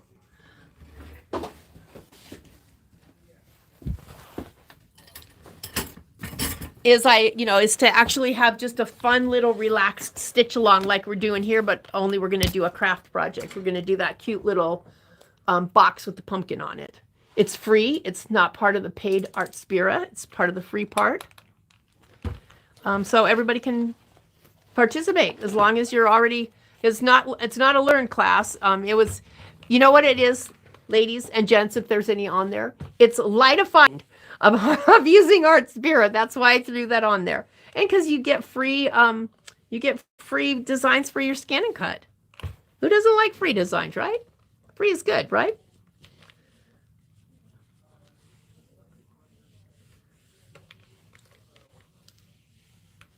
Oh my gosh, I love this. I love this thread. Like, I love it like I haven't used anything else for such a long time because I just adore it. This color is great because it's not you know, bold. It's kind of got a gray, it's kind of, I call it grayish. It's kind of a gray beige blend. All right, let me bring you in so that you can see how cute this is.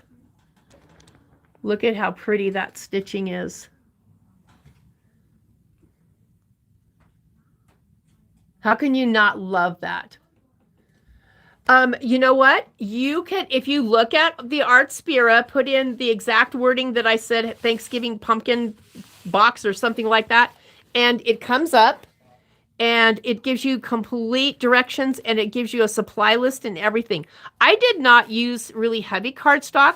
I will tell you that I couldn't find the brown or the, you know, the brown cardstock around the store. So I actually used the inside of a pizza box. I mean, I had a, you know, pizza box down here that I could spray into that I hadn't used yet. And it was the right color. So I actually used a pizza box. It was a thin pizza box, not a you got a tanker pizza. So, you know, pretty much anything works. And then the twine my twine doesn't match the twine that was on there.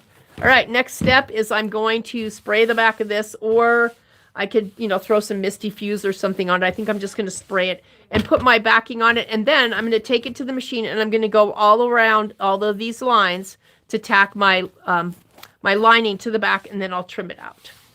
Let me get that over the edge. And it's really, if you want to watch it too, I actually did it as a short I did a short reel. It was my first reel, I think, for the store about, I don't know, 3 weeks ago, maybe.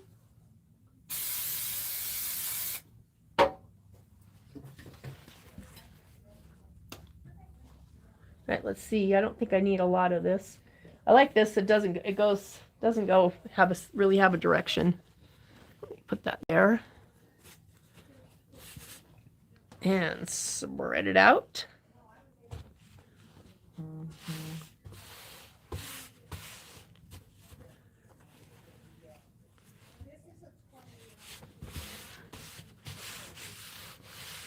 All right. I'm going to take this over to the machine now, and I'm just going to sew around all of these lines and tack this together. So the idea of the little craft along is it's very low key. You know, I don't get really serious about too much. And it'll be nice because it gives you lots of time to prepare. I mean, you can actually see the project recorded when I did it, or you can see the project recorded when the brother person did it. I want to say it was one of Jen's projects. I don't know for sure. It just kind of looks like her fingernails. And I'm just going to use this. I'm going to take the length to about 5. And I'm just going to do a straight stitch. I'm just going to leave the mono on there for right now. I'm going to trim it out so it doesn't matter. So you have three ways to watch it. You can either watch the little reel that I did, which will be on the A1, probably on the YouTube channel as a reel, or you can watch the video that whoever the person was that made the project does on the Brother website or on the Art Spira. And then there's also written instructions there as well. And it does tell you what kind of craft paper. I'm not really familiar with the weight of all the different papers that are out there, so it was pretty good. It was pretty heavy, not like super thick, but not super thin. You want a little heavier than paper.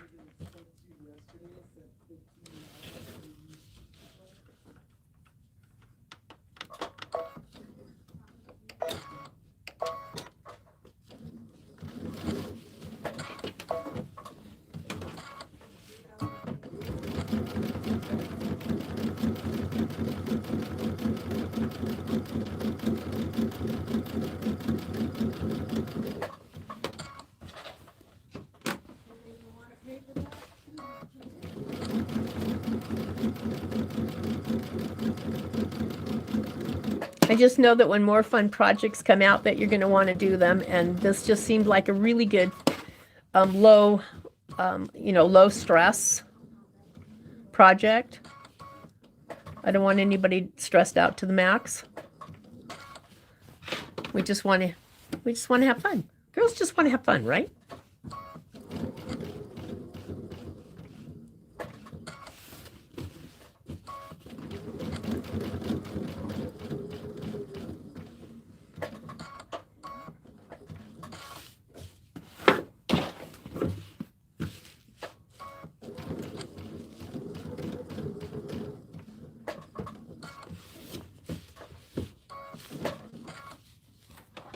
Where did I start? Oh, okay.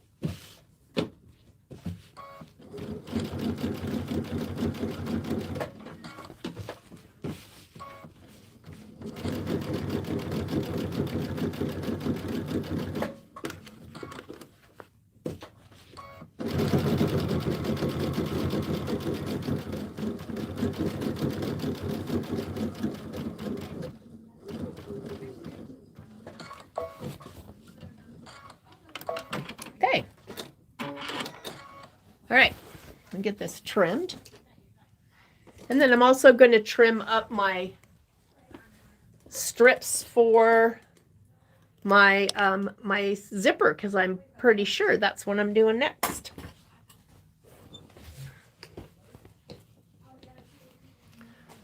First off, I'm going to get rid of a lot of the excess because I don't really want to drag all of this around with me, trying to trim precisely. It's a lot of stuff.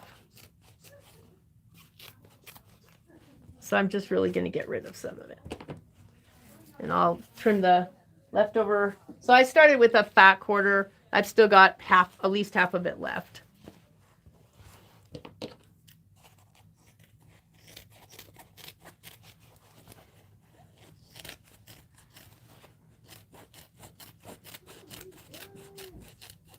All right.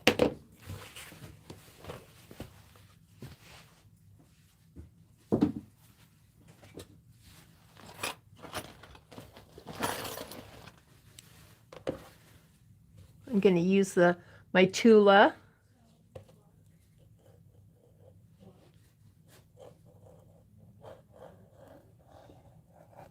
This is like my favorite rotary cutter in the world. I love the weight, I think is what I like the most. The handle's really solid.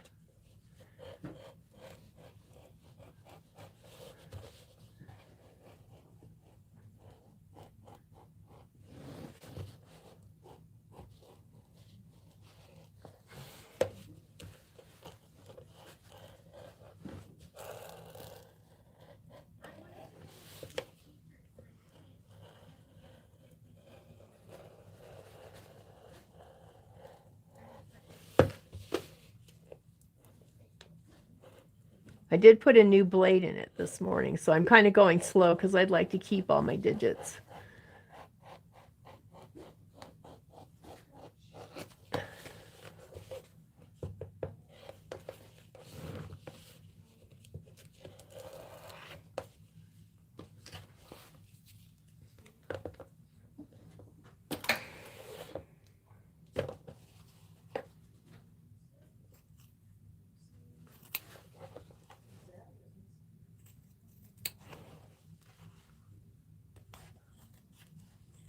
Okay, look at, you've got this cute little dumpling pouch already. It's starting to take shape. Look at that. There's your bottom. There's your top. It's getting there, huh?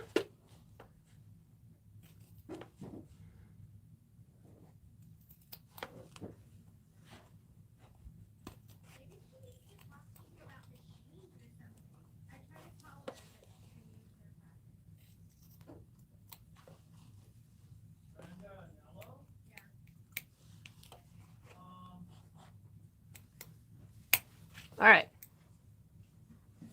So our next step is going to be to put binding on either side of the top from all the way around. I'm going to go ahead and move to getting your zipper prepped.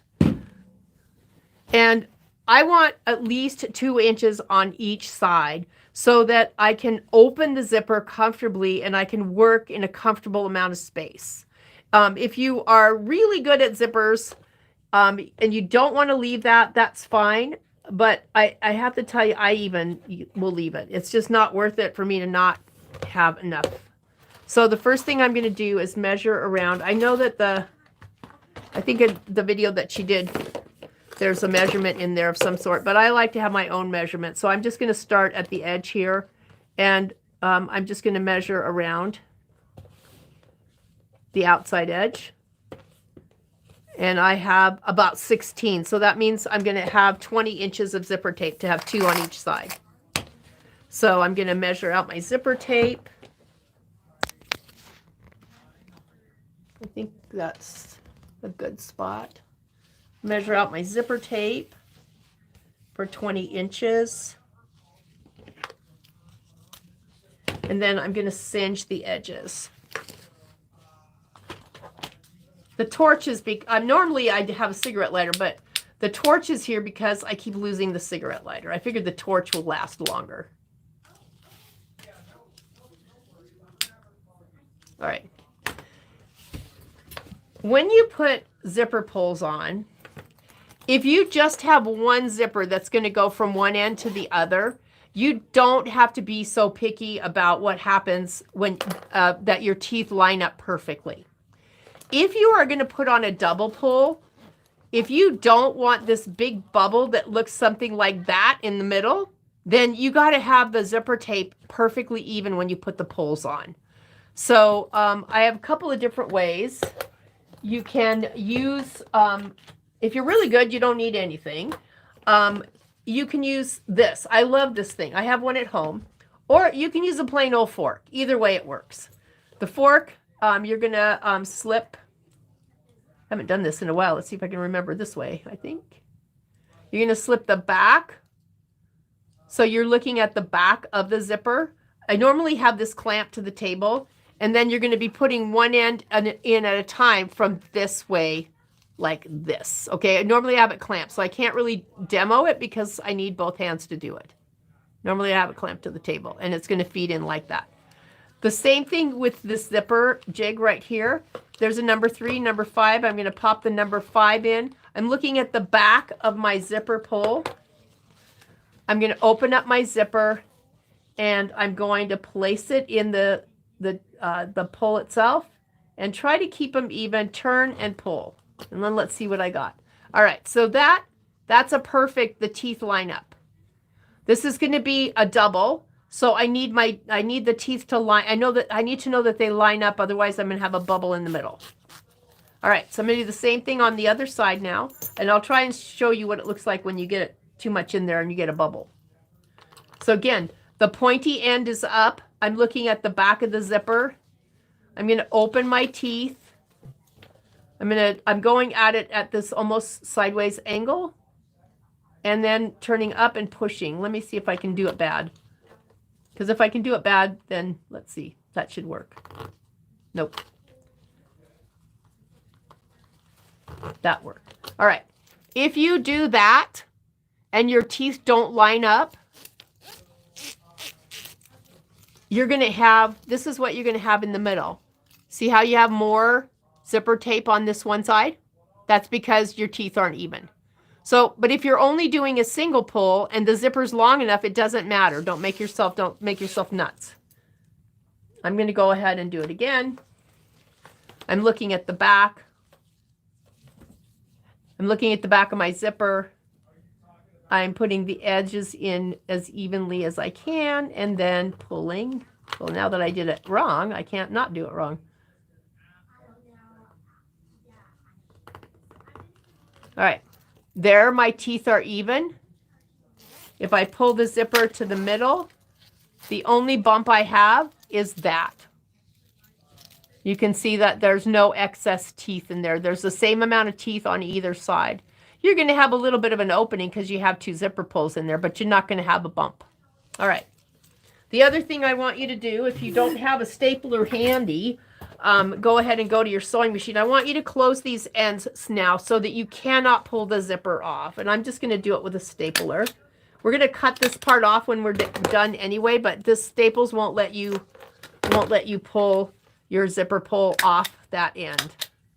All right, so I have 2 staples in there at each end. And then I want to mark my zipper's center.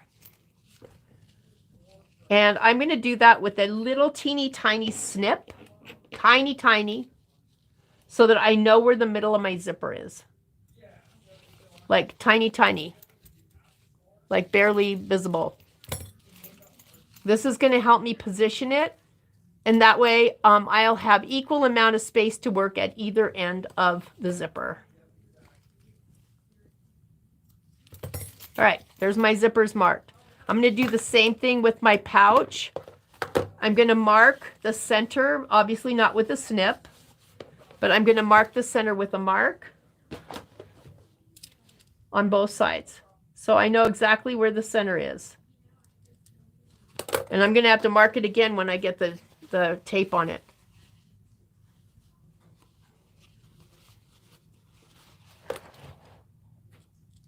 All right. So I'm going to put these 2 sides together. My 2 markings should line up. Okay. Then you can set that aside. I'm going to go ahead and cut my my zipper. This is going to be the binding that goes around the zipper. Where's my little ruler? Right here.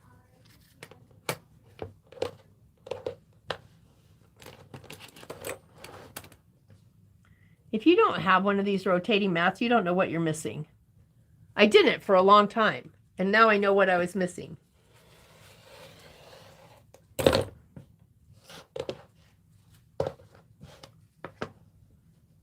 So when you're cutting around a curved edge, it's wonderful just to be able to rotate the mat.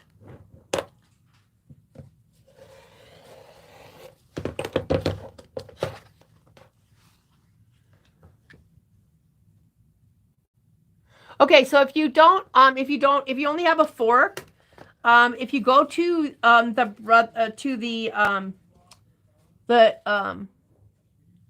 A1's YouTube channel and look under Technique Tuesdays, I did it with a fork when I first started working here.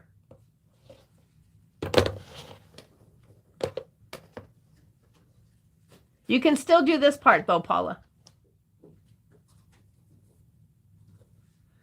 I usually either tape it to the table, but normally what I had was like a clamp. One of those clamps you can kind of, not a C-clamp, but one of those squeezy ones that you can clip things to the edge of tables with.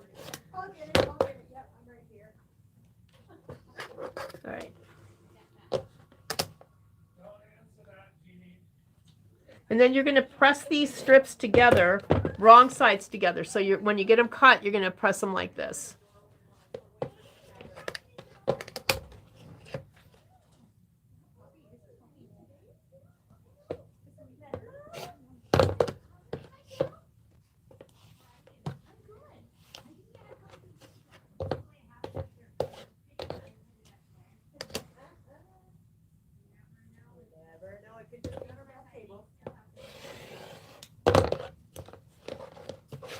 I don't know if you guys can hear how smooth that thing is cutting.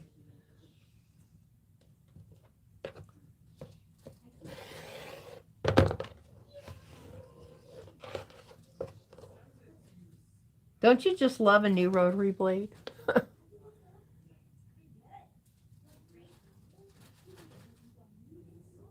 Aw.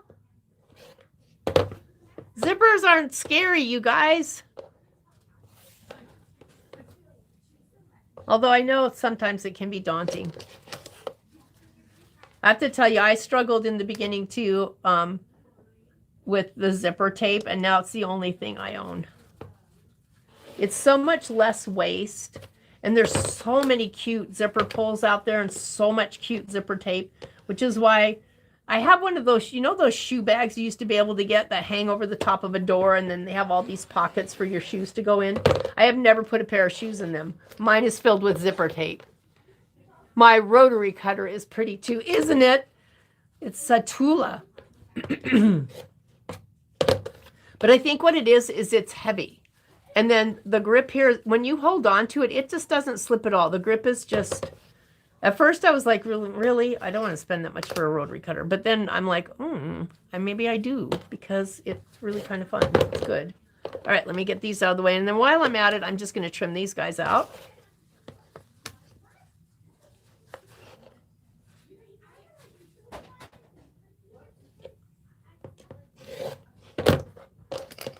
This is my binding strip for the inside, or finishing strip, or however she's named it.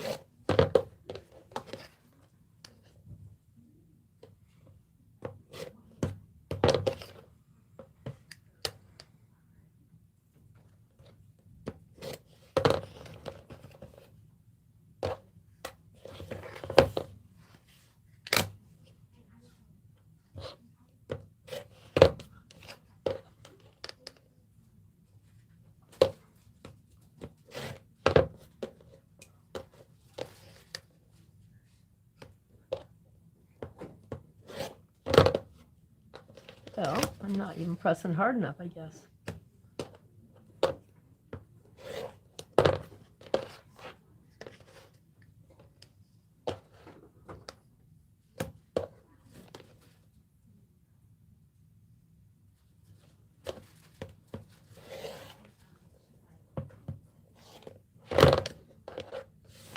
All right. I'm going to set this back aside. Who knew you needed a stapler in your sewing room, right? And I'll grab the...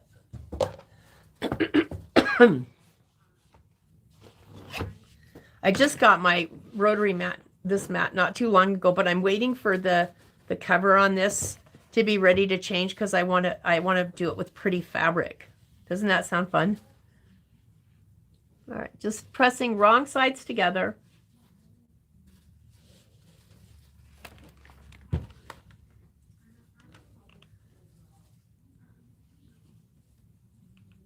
Try not to stretch because it's on the bias. Oops, I can't press it wrong sides together if I don't turn the iron on. Look at that light. I love that. That should have been my first indicator that the iron wasn't on. Was the light. I didn't have a headlight.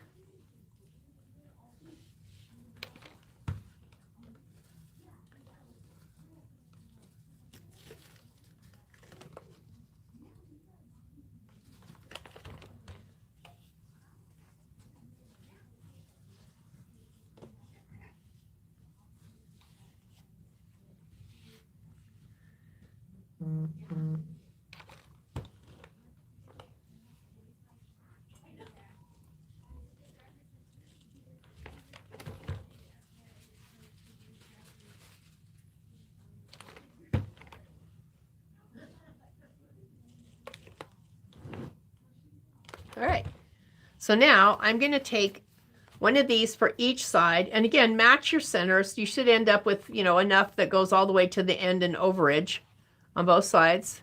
So I'm just going to take this and I'm going to clip it in place. Now it's on the bias, so I'm, you know, I may have some adjusting to do as I stitch, but I'm going to go ahead and get it clipped.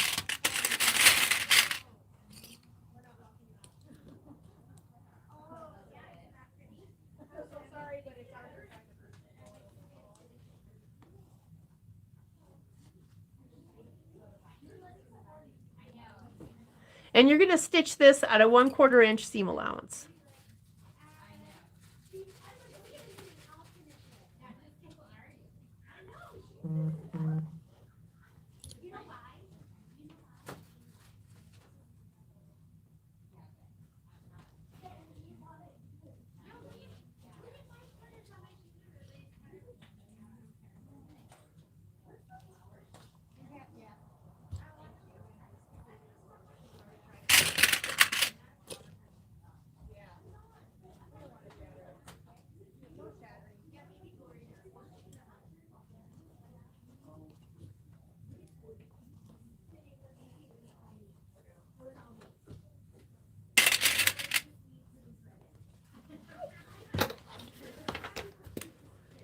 And I'm just going to do as much as I can do here before I move to the sewing machine. So I'll just go ahead and clip both sides.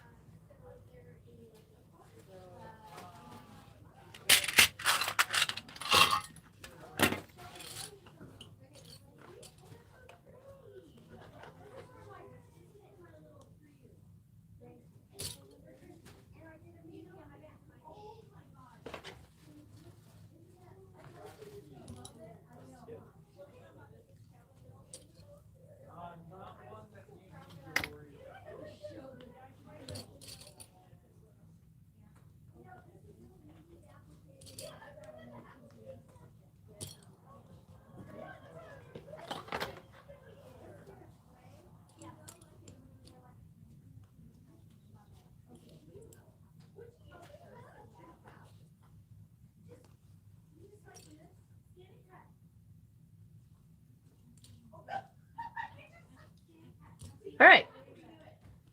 Probably way more clips than I need, but that's perfect. Okay, I'm going to scoot over and I'm going back to my regular sewing thread.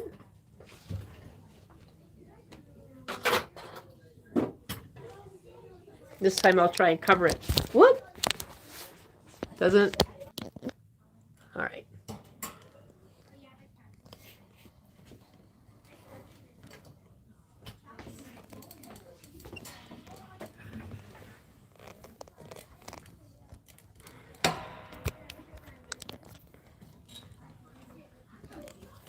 All right, so I still have my regular bobbin in, but you know what?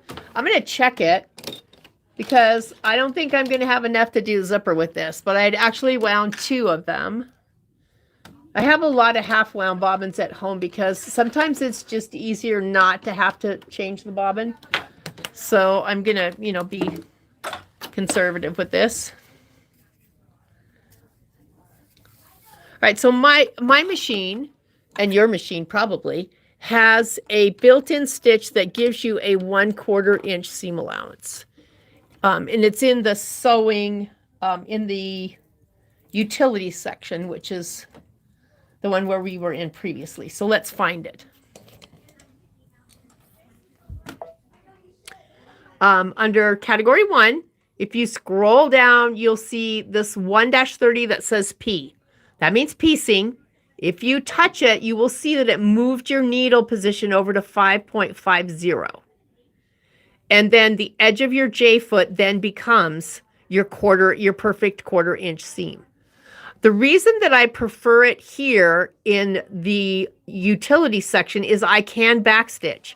The same stitch is available in the Q section, but on this one, you don't get the backstitch. You only get the stitch in place. So it's the same stitch. It's the same stitch, Q2, but you just get a stitch in place. So I prefer to use it for this application from the number 1 category, stitch number 1-30. It has 2 lines in the back indicating that you can do a back stitch.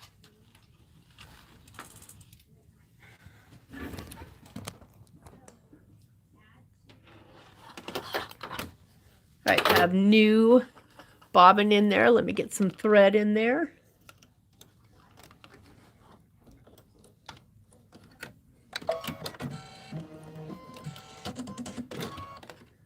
And you can see how my needle position is slightly off.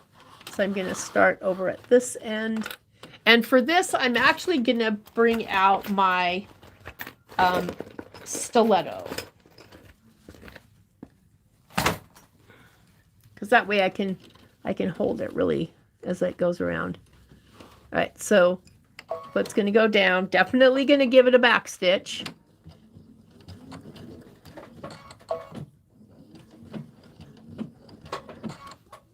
And then I'm just going to start slowly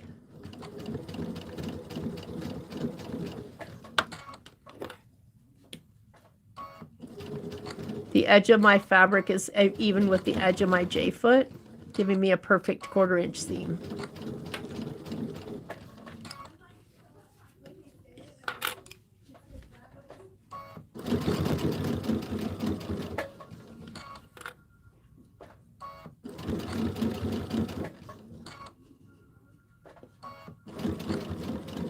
So as you're stitching this, make sure you're not pulling on your binding. You want those little flutters that are looking like in there because that's your extra fabric that when you turn it over is going to actually, fill in. If you pull it tight, it's going to be hard for you to turn to the back. So that's why you want to be, even though it's cut on the bias, we want to be careful that we don't stretch it here and we don't pull all of our little excess that's up on the top here out. So we want those little, we don't want puckers, but we want those little flutters.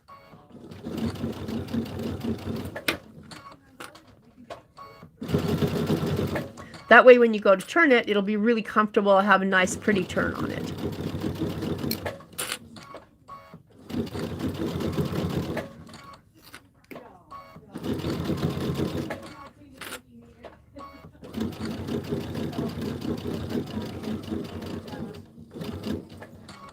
Give it this fixed stitch.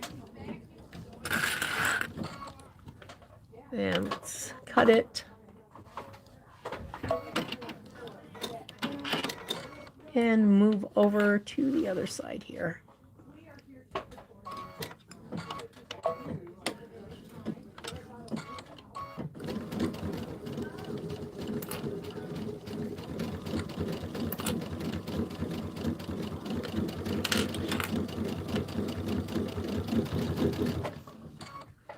Hiya. What you looking for? Binder clips. Oh, there should, yeah, they should be there. Yeah. It's going good. I actually had people with me. NorCal Quilter. Oh my gosh. Hello. How are you? It's good to see you, you know, so to speak, you know.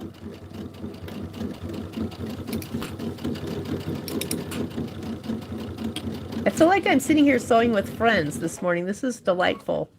Thank you.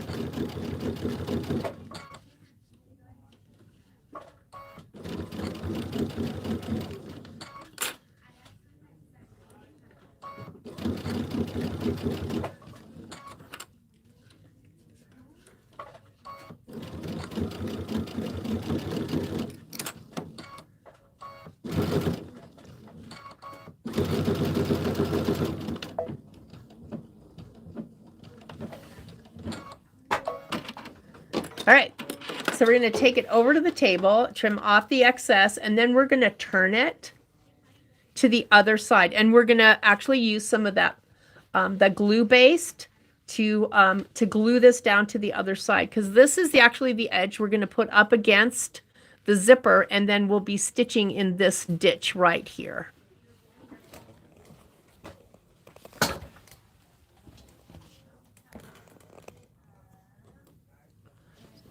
Collect the rest of the clips here. All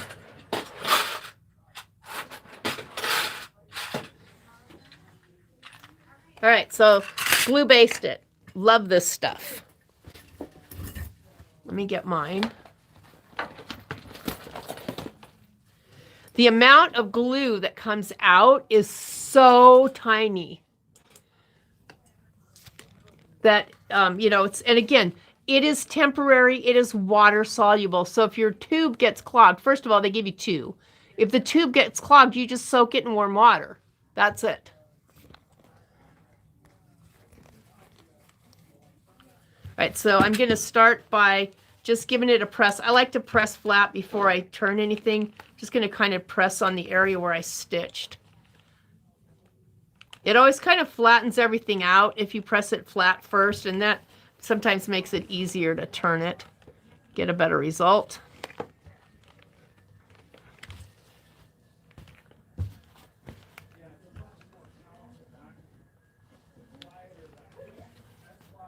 If it kind of looks ruffly like this, you did good.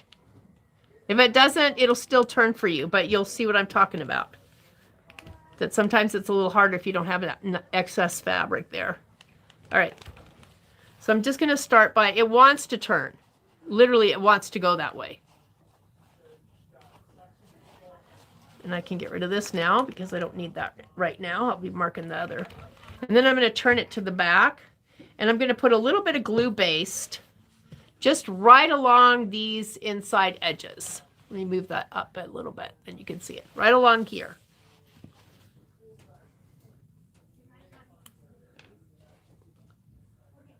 I mean, hardly any comes out. It's got the most precise little dispenser. So I'm going to start by bringing it over, laying it down, and I'll add a clip for now so that it holds it in place.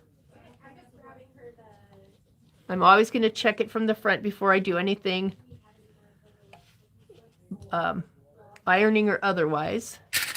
And it's going to be a little bit longer on the inside, but you want that because it has to fit around. You know, you have to catch it. You're going to catch it twice. Once when we stitch in the ditch, and then again when you stitch in the ditch for the zipper. Or if this glue based holds it, you might even be able to skip the stitch in the ditch for this. This is what I like about it. I just want to keep it all in place while I'm working it through, and then I'll just be able to press it and pull the clips off. Let's see.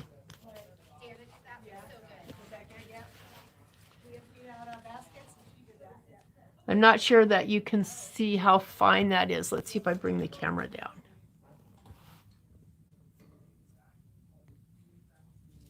All right, look at how fine a line it dispenses. This little nozzle is unbelievable. And it doesn't really clog. I mean, I haven't had a problem with it yet. And if you do, like I said, it's water soluble. You can just rinse it.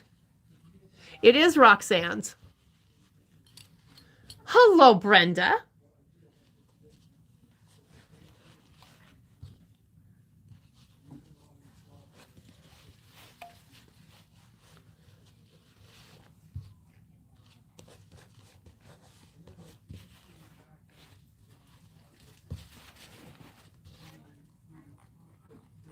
We have it in store. I love it.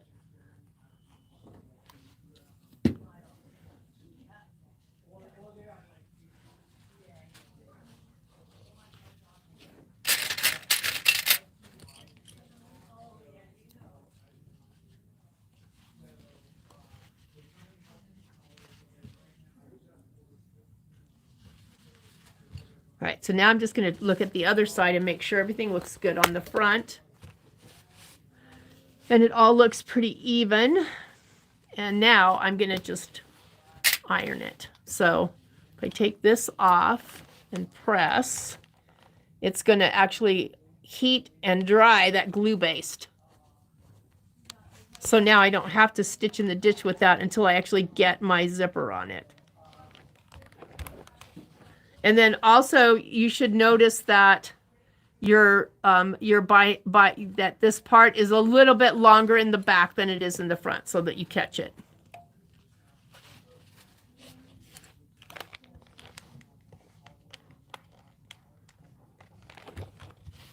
But isn't that nice, the way that glue base just dries and holds it? You don't need pins or anything. So how much easier is it to put a zipper in when you don't have to have clips and pins and everything everywhere, right?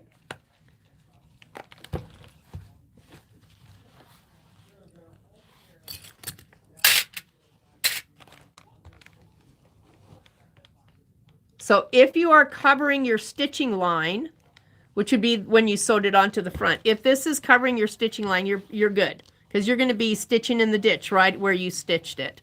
So if it's covering your stitching line, you have enough to the back. If it's not, then peel it off and start again. You don't have enough. You didn't pull it tight enough from the front. All right. I don't have to do anything with that now. It'll just stay until I'm ready to put the zipper in. I have one less thing I have to worry about. All right, I'm going to, again, flatten.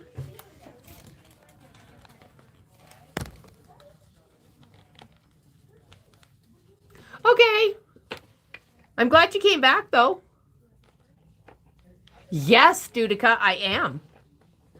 I'm using it in place of double-sided tape. And you guys know I love my double-sided tape. I'm not giving it up for nothing. And there's a lot of areas that I still use it. But here's what's fabulous about this this glue base. If you're working with a small area, like we're going to use it again when we have to put binding on this, when we box this corner. It's a small area. It's going to have a lot of weight in it because of all the layers. It's going to be much easier to do that binding if we can actually baste it, glue baste it so it doesn't move. All right, so I'm going to just flip that to the back. You may not know this, but you're really almost done. You may be glad that we're almost done.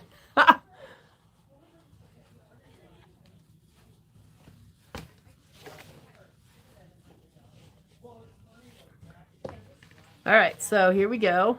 Put my glue based, my line of glue based. Doing a little bit at a time.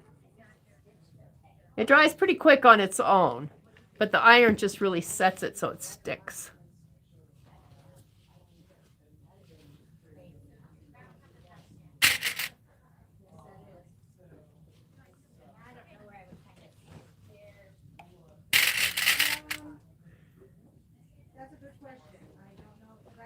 And what I think what's really nice is the water solubility of it, because I get my hands in there and it's sometimes with the other products, I'm like a sticky mess before I get done. This is, you know, as long as it's still wet, you can just wipe it off on a paper towel.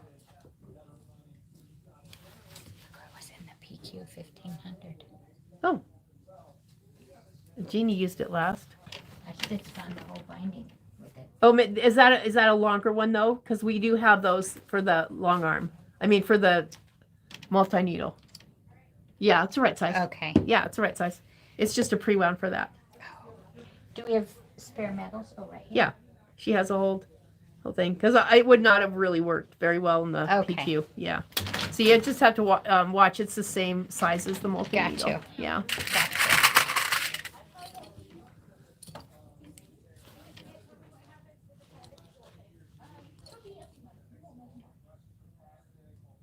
I did iron over the monofilament.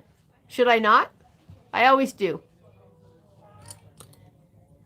No, the instructions aren't on the panel. What I did in the supply list is I gave you the link that you can click on to go to Minky Kim's video. So, no, it doesn't melt.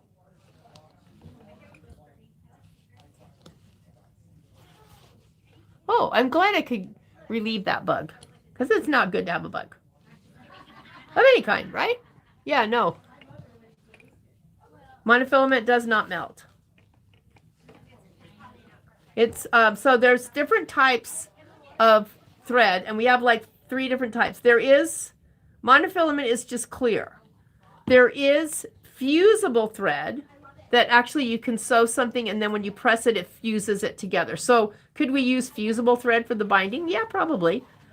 We also have Vanish, which when you add water disappears completely. So, I mean, and they all kind of look a little bit the same. All right. Let's start over at the other edge here.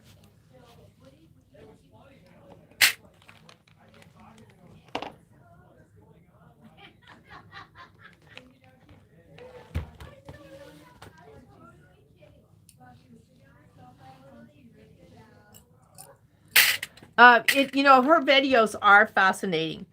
And I love her videos, but I've seen a lot of comments sometimes on her stream that they hate her choice of music. And I'm like, it's okay. You can say whatever you want. Her accent is so thick that if she was speaking, you wouldn't understand her anyway. So just enjoy the music. And, but yeah, you can slow the videos down. For those of you that don't know that, you do have a speed control on your YouTube. It's down in the bottom, usually down in the bottom right. You can do it at half speed or whatever. Just if you change the speed, turn the audio off, because it would never be fun to listen to me talk like this or like this. All right, so I do too. All right, so this is good, right? So now we're going to mark the center again, because I have to do my zipper placement now. I'm leaving those tabs for now. So here's my center right here with that side, and here's my center right here on this side. All right. So I'm going to move the zipper pulls out of the way. Make sure that you have the end contained. You have 2 inches on either side. I'm going to line up my notch with my bag there, and I'm just going to clip around the zipper. Usually these clips have like a hollow spot in the middle. It'll hold, and I'm just going to work that zipper around. This is going to, I promise you, this is going to be a really painless zipper because everything's out of your way.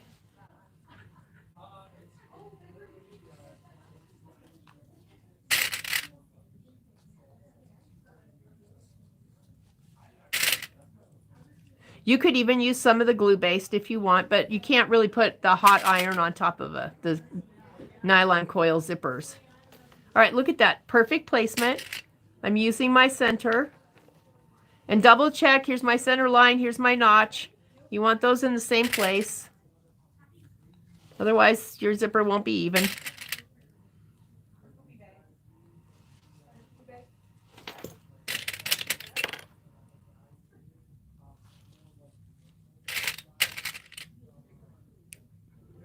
All right. So that side's pinned. I'm going to wait to do this side, although you could, but the odds of you getting the zipper maybe twisted might be a little bit, you know, if you feel confident, you want to make sure that your zipper's not twisted. So I'm going to just do one side right now, and then I'll clip the other one after I get this one done. Turning the iron off and moving over to the sewing machine. I'm going to switch out to my brother zipper foot. It's this one. All right, this is like my favorite zipper foot in the world ever. Because A, you don't have to take it off to go from side to side. It sits on, you just move your needle right to left. B, the side is flat. So if you need to push it right up against an edge somewhere, you can do that. And then also it's got a very wide toe here. So it makes it much easier for you to actually get a nice zipper. So I'm going to be using this. And then the other thing you could use, if you don't have that, if you have the bi-level left and right, let me get the, if you don't have the zipper foot, let me show you how you can do the zipper with your bi-level foot. Because you're not sewing along the zipper itself. You're sewing in the ditch here. So it's going to catch like the inside part of your zipper. So you could actually use the bi-level left foot and put the edge against the edge of your binding, and it'll just skirt over the top of the zipper as you go. I'm going to be using this one. I'm going to be sewing in the ditch right along this seam. You could even try doing it with your J foot. There's enough room here that you really can get by without having to use a zipper foot at all. I just love this one. I love it because it just is so nice. It's so flat on the side here. But either would work. And your regular zipper foot will work as well. I think you might be able to do it with a J foot if you don't have one of these other ones. All right. Here we go.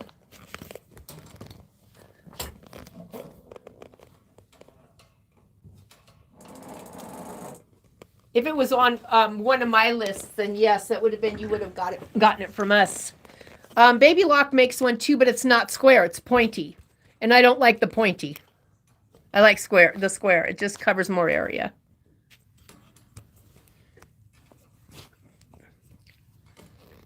All right.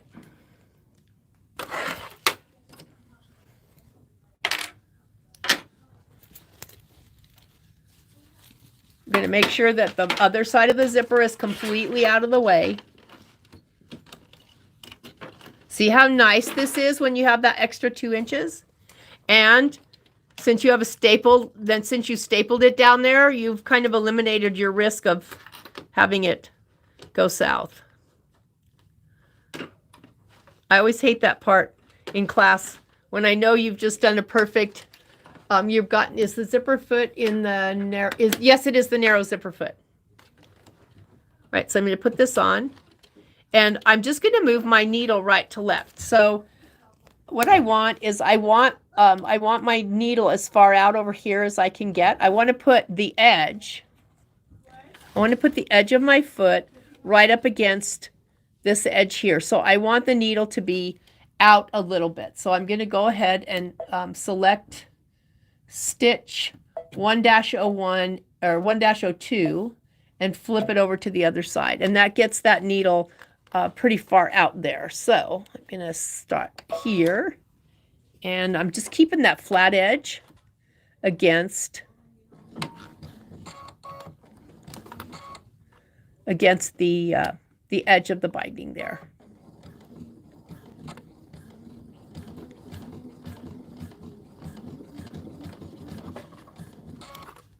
And then just, with my finger, I'm just keeping the zipper aligned.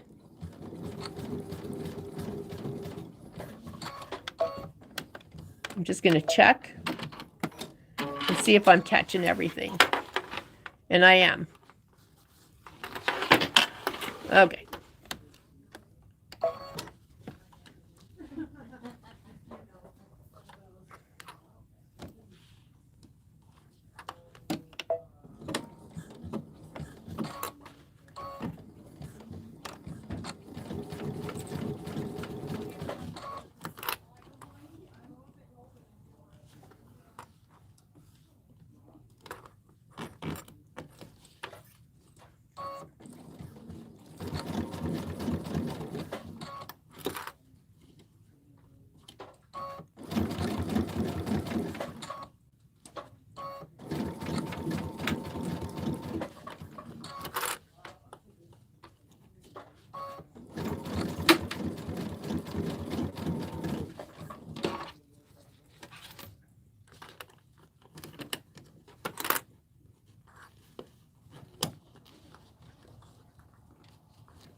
Okay.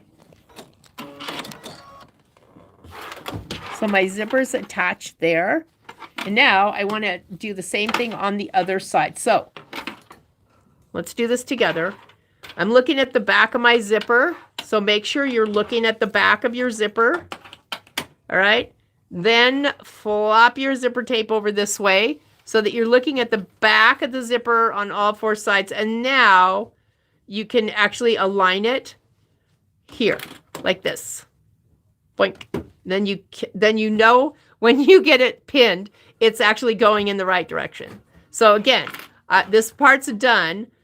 Make sure that you're looking at the back of both ends of your zipper and that the zipper tape is facing wrong side up all the way around. Take the notch that we made here and align it with the mark that we made in the middle on the front here and clip. And then you can pick it up and clip it all the way around like I did on the other side. And then you know for sure that you got the zipper going in the right direction.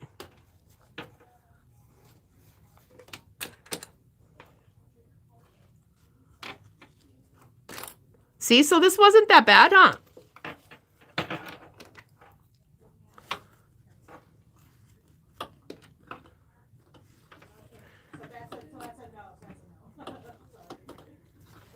And then once we get this clipped, we're going to do a little test. Because it would be heartbreaking at this point for you to get this far and not have it be right. So let me zoom out a little bit here. I want you to fold it together like this.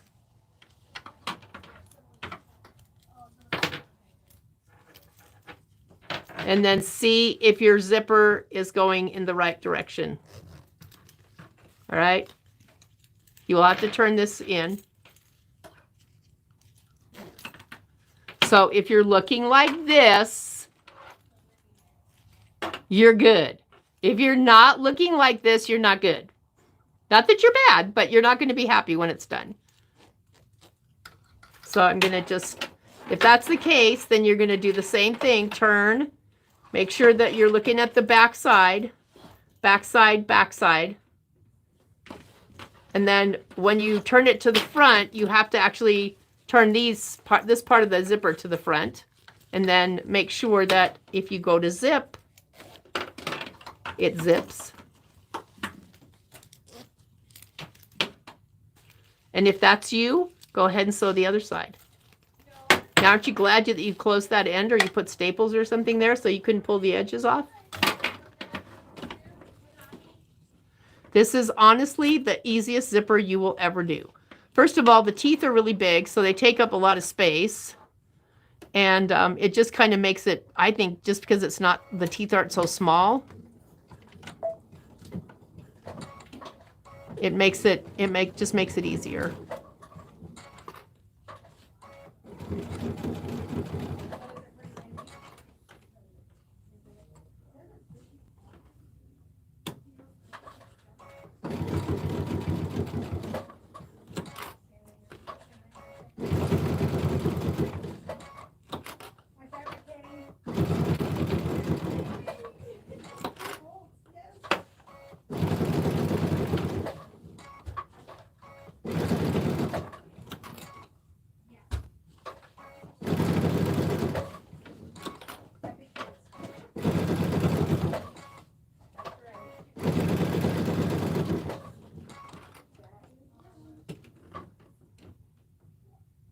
Yep, back stitch at both ends, or tie, or use the stitch in place. You want to make sure it's secure though.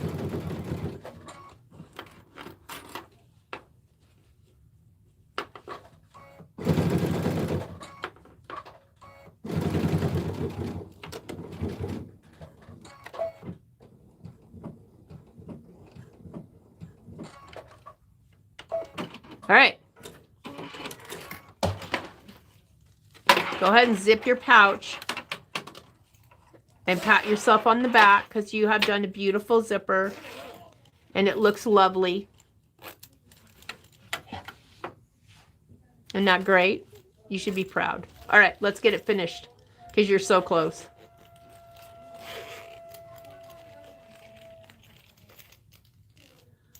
All right, so we're literally going to cut the zipper ends off even with the edges here. So I'm going to just flip it to the inside, make that a little bit easier.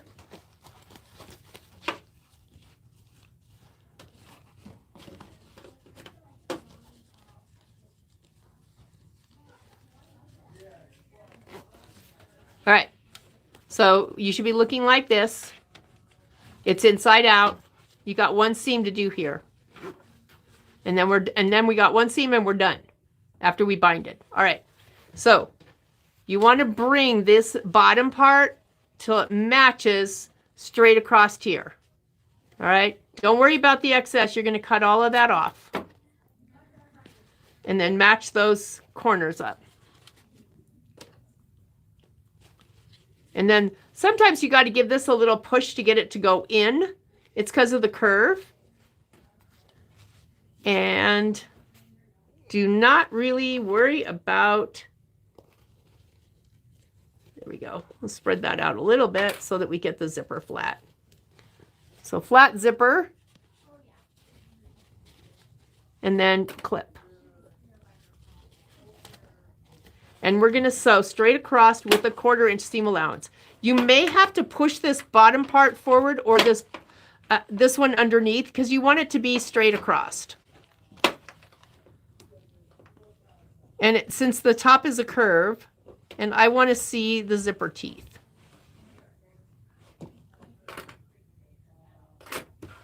You can go ahead and change out to your J-foot. Now, if you wondered how to change the foot one-handed, you have a hole in the foot here, you have a hole in the plate there. They're the same shape and size because that's the swing of the needle. If you line them up and press down, it grabs by itself. And then you want to use a 1/4 inch seam allowance. So you can either go back and you can use that same 1-30 in the utility and extend your stitch length to about 2.5. And then just use the edge of your foot. And definitely, let's see, I don't think I can do that because it's going to give me let me see. I'm going to go ahead and use stitch number 1-03, which is center needle position, and then I'm going to move the needle position. Why? Because I want the back stitch. So right now, center needle is 3.5. I'm just going to move it to 5.5 because that is the 1/4 inch. And my stitch length is going to be 3. All right.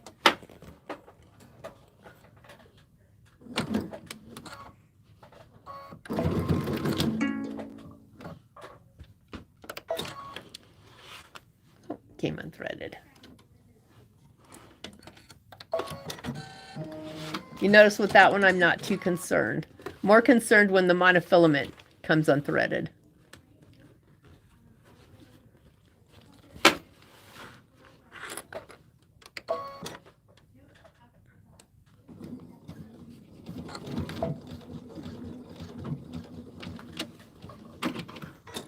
Oh, for goodness sakes, I pushed the wrong thing. Let's try it again.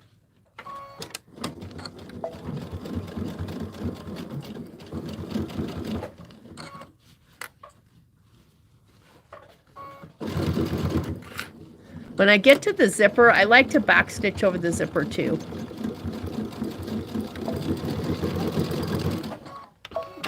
All right. You can take your scissors and you can cut that all off even now.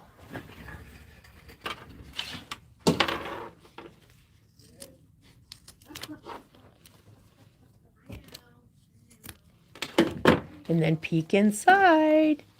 And look how pretty that looks. Woo! Looks gorge. All right, let's do the other side. We're almost done. Get your zipper pull. Make sure your zipper pull's on the right side. And then bring that bottom up to meet the top. So here's where we were. Here's that hole. Working from the inside. Here's that hole. I'm just going to squeeze it so that it flattens out.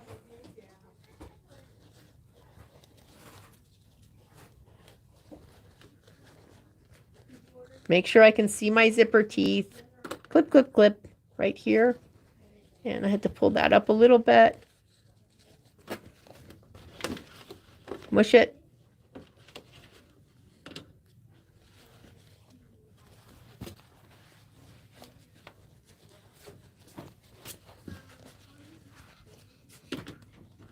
And clip here. All right, let's get that done.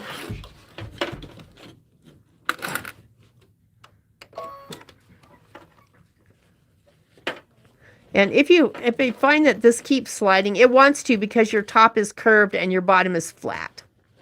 All right, so if it wants to, just kind of keep pushing at it, or you might find that a pair of a hemostat will let you get a better grip on it. You should be able to just push it though.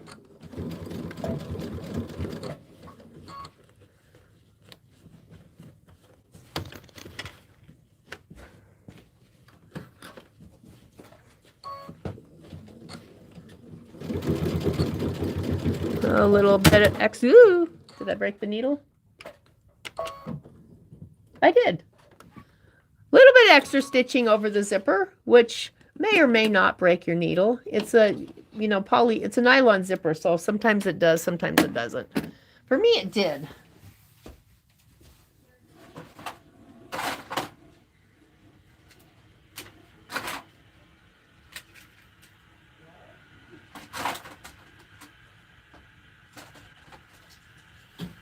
Okay, all I can find is the 9014 back here, so I guess I'm going to do this with a 9014.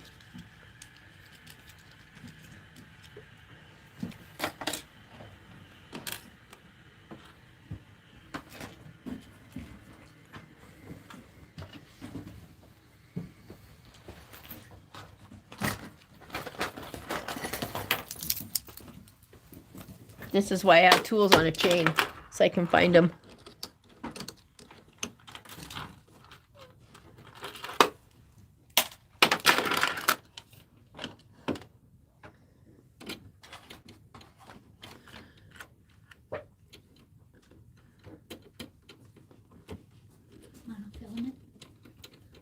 No, I was using monofilament.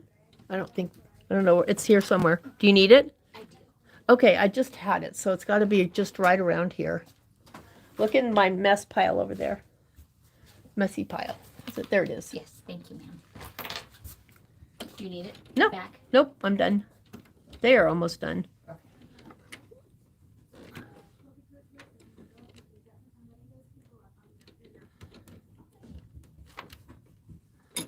I always like to make sure I have my needle in all the way. So I'll drop the foot just to make sure I'm holding it up. That's the quickest way to bend your automatic needle threader, is not have the needle in all the way. And you'll see here's my evidence that I just lost. I saw just a small piece of the nylon zipper. So it's about an 80-20. 80% of the time it doesn't break. 20% of the time it just hits it right that it does.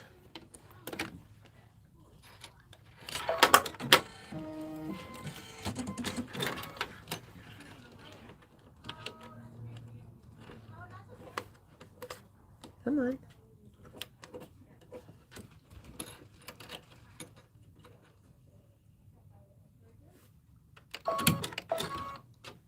All right, so I got it most of the way there. Let's see if I can get it the rest of the way done.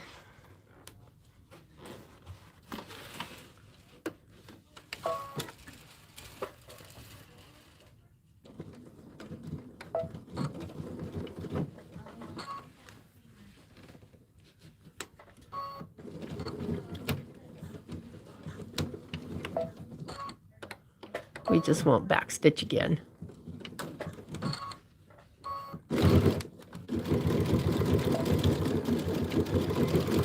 All right. Whew. All right, so grab those two little pieces and a little bit of patience here with this, and we'll have this all the way done.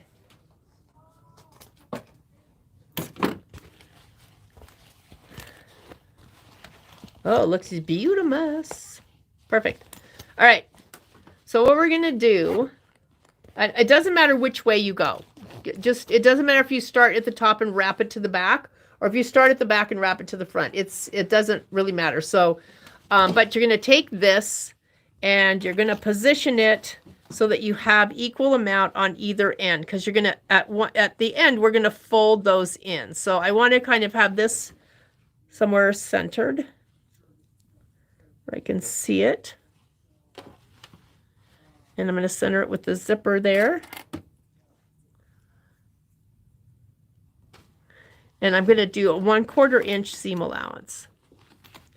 So if it didn't, you know, if your zipper wasn't really secure before, it will be now.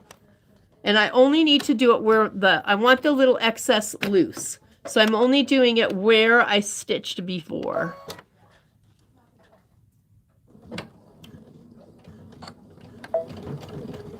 That's the edge that's going to fold in.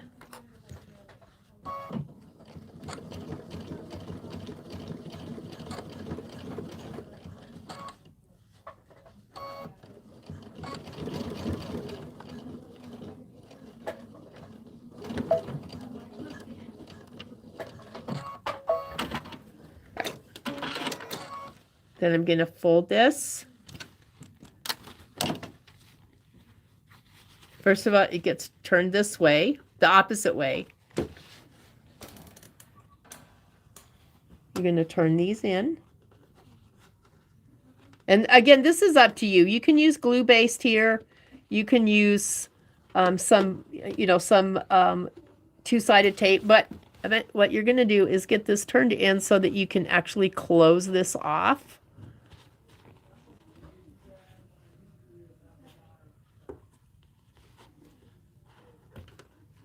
And then fold it over. So you're making your own little piece of binding on it. I'm going to go ahead and do both sides, and I'm going to take it over and I'm going to glue baste it so I don't have to fight with it. And then we're done. After we don't fight with it, right? When you break the needle, do you go searching for the other piece down the bobbin area? Yeah, I usually do, but I actually had both pieces. The other one actually popped up and ended up in my lap. So I don't know if that was lucky or not. But yes, normally I would. If I didn't, if I saw there was... And sometimes they break in 3 pieces. And sometimes they break just in 2 pieces. This was just in 2 pieces. One was still on the machine and the other was in my lap. But yes, I do go searching.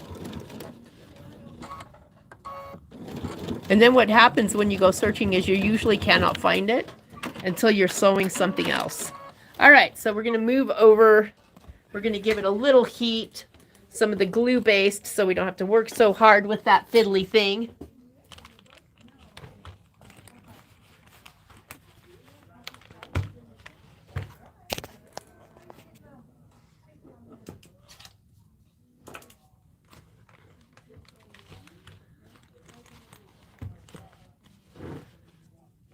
So I was packing my stuff this morning, and I was looking for my narrow zipper fit. And so I found it, and then I found another one, and then I found a third one. So that's how many times I've lost that zipper foot and just bought another one. And I found them actually in 2 distinctly different places. All right, so I've kind of got that whole thing there taken care of. And then I'm going to press forward.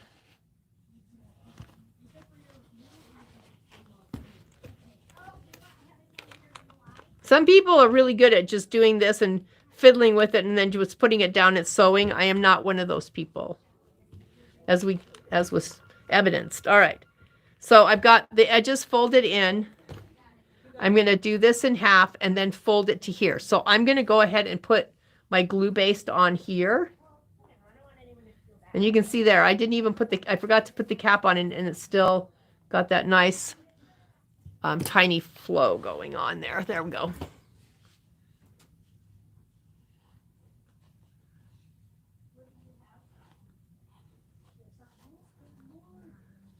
Okay, glue baste, do your magic.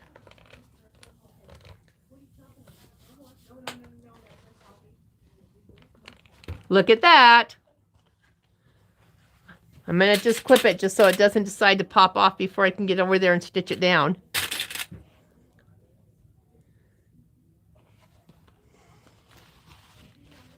Me and binding, I love binding. I really do. But sometimes there's just, you just need a little help, right? And the glue-based is my help.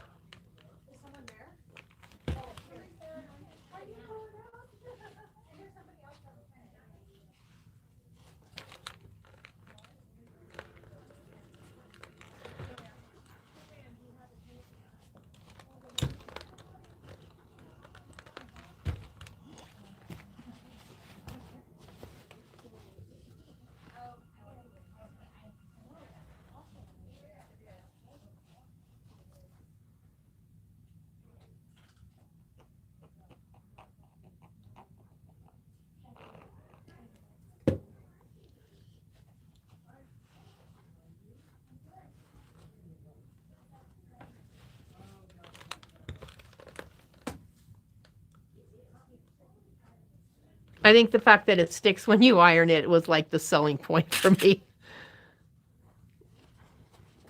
All right. This is the skinny side, so I'm going to stitch in the ditch from the skinny side to make sure that I grab it. Yep. And we're going to stitch in the ditch from edge to edge on both ends here. And you're still obviously turned inside out, but we're almost done. And there was like no pain involved here, except for when I broke my needle. That was kind of painful. All right, let's go.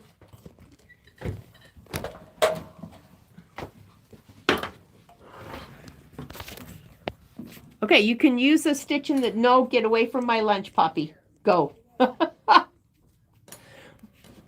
Poppy's in the store today. So last week, maybe week before last, I got up to help a customer and I went back and she'd eaten all the chicken off the top of my salad. Every single bit of it. She's so cute. It's a good thing she's cute. All right, I'm just going to a center needle position and I'm stitching in the ditch. If you have a stitch in the ditch foot, you might find that helpful.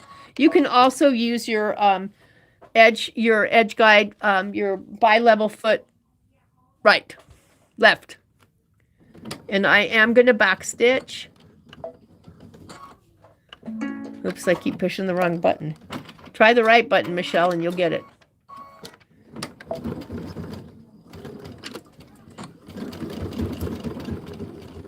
And I'm going to go slow over the zipper. Yay!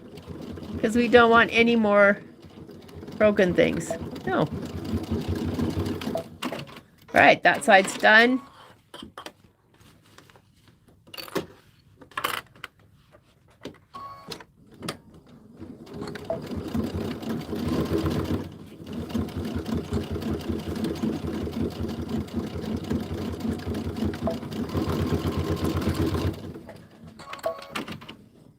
Hello, Wanda. Thanks. Oh, thank you so much. Look at this. We finished, you guys. All right, so now we're going to take this cute little bag and we're going to turn it inside out. Push those corners out because you know what? That binding and that perfect, all those things, those lines that you made to help you make that perfect square on the bottom. If this is not the cutest little bag, it is pretty, isn't it? Thank you. Thanks for stitching with me. I think I like this sew-along thing. All right. Here we go. Turning it right side out. Look at that adorable lining in there. Zipping those cherries up. And there it is. Look at how cute this is. Oh my gosh. It's almost too cute for words. All right, everybody. Have a fabulous rest of your day. Thanks for stitching with me. I think I'd like to do this again. This was lots of fun. All right. Bye. Did you see a snap hoop that was I put both of them. How do I turn this off? upper left-hand corner? There's an X. Oh, okay. Here we go. They're out here. Yeah, I moved them both out there.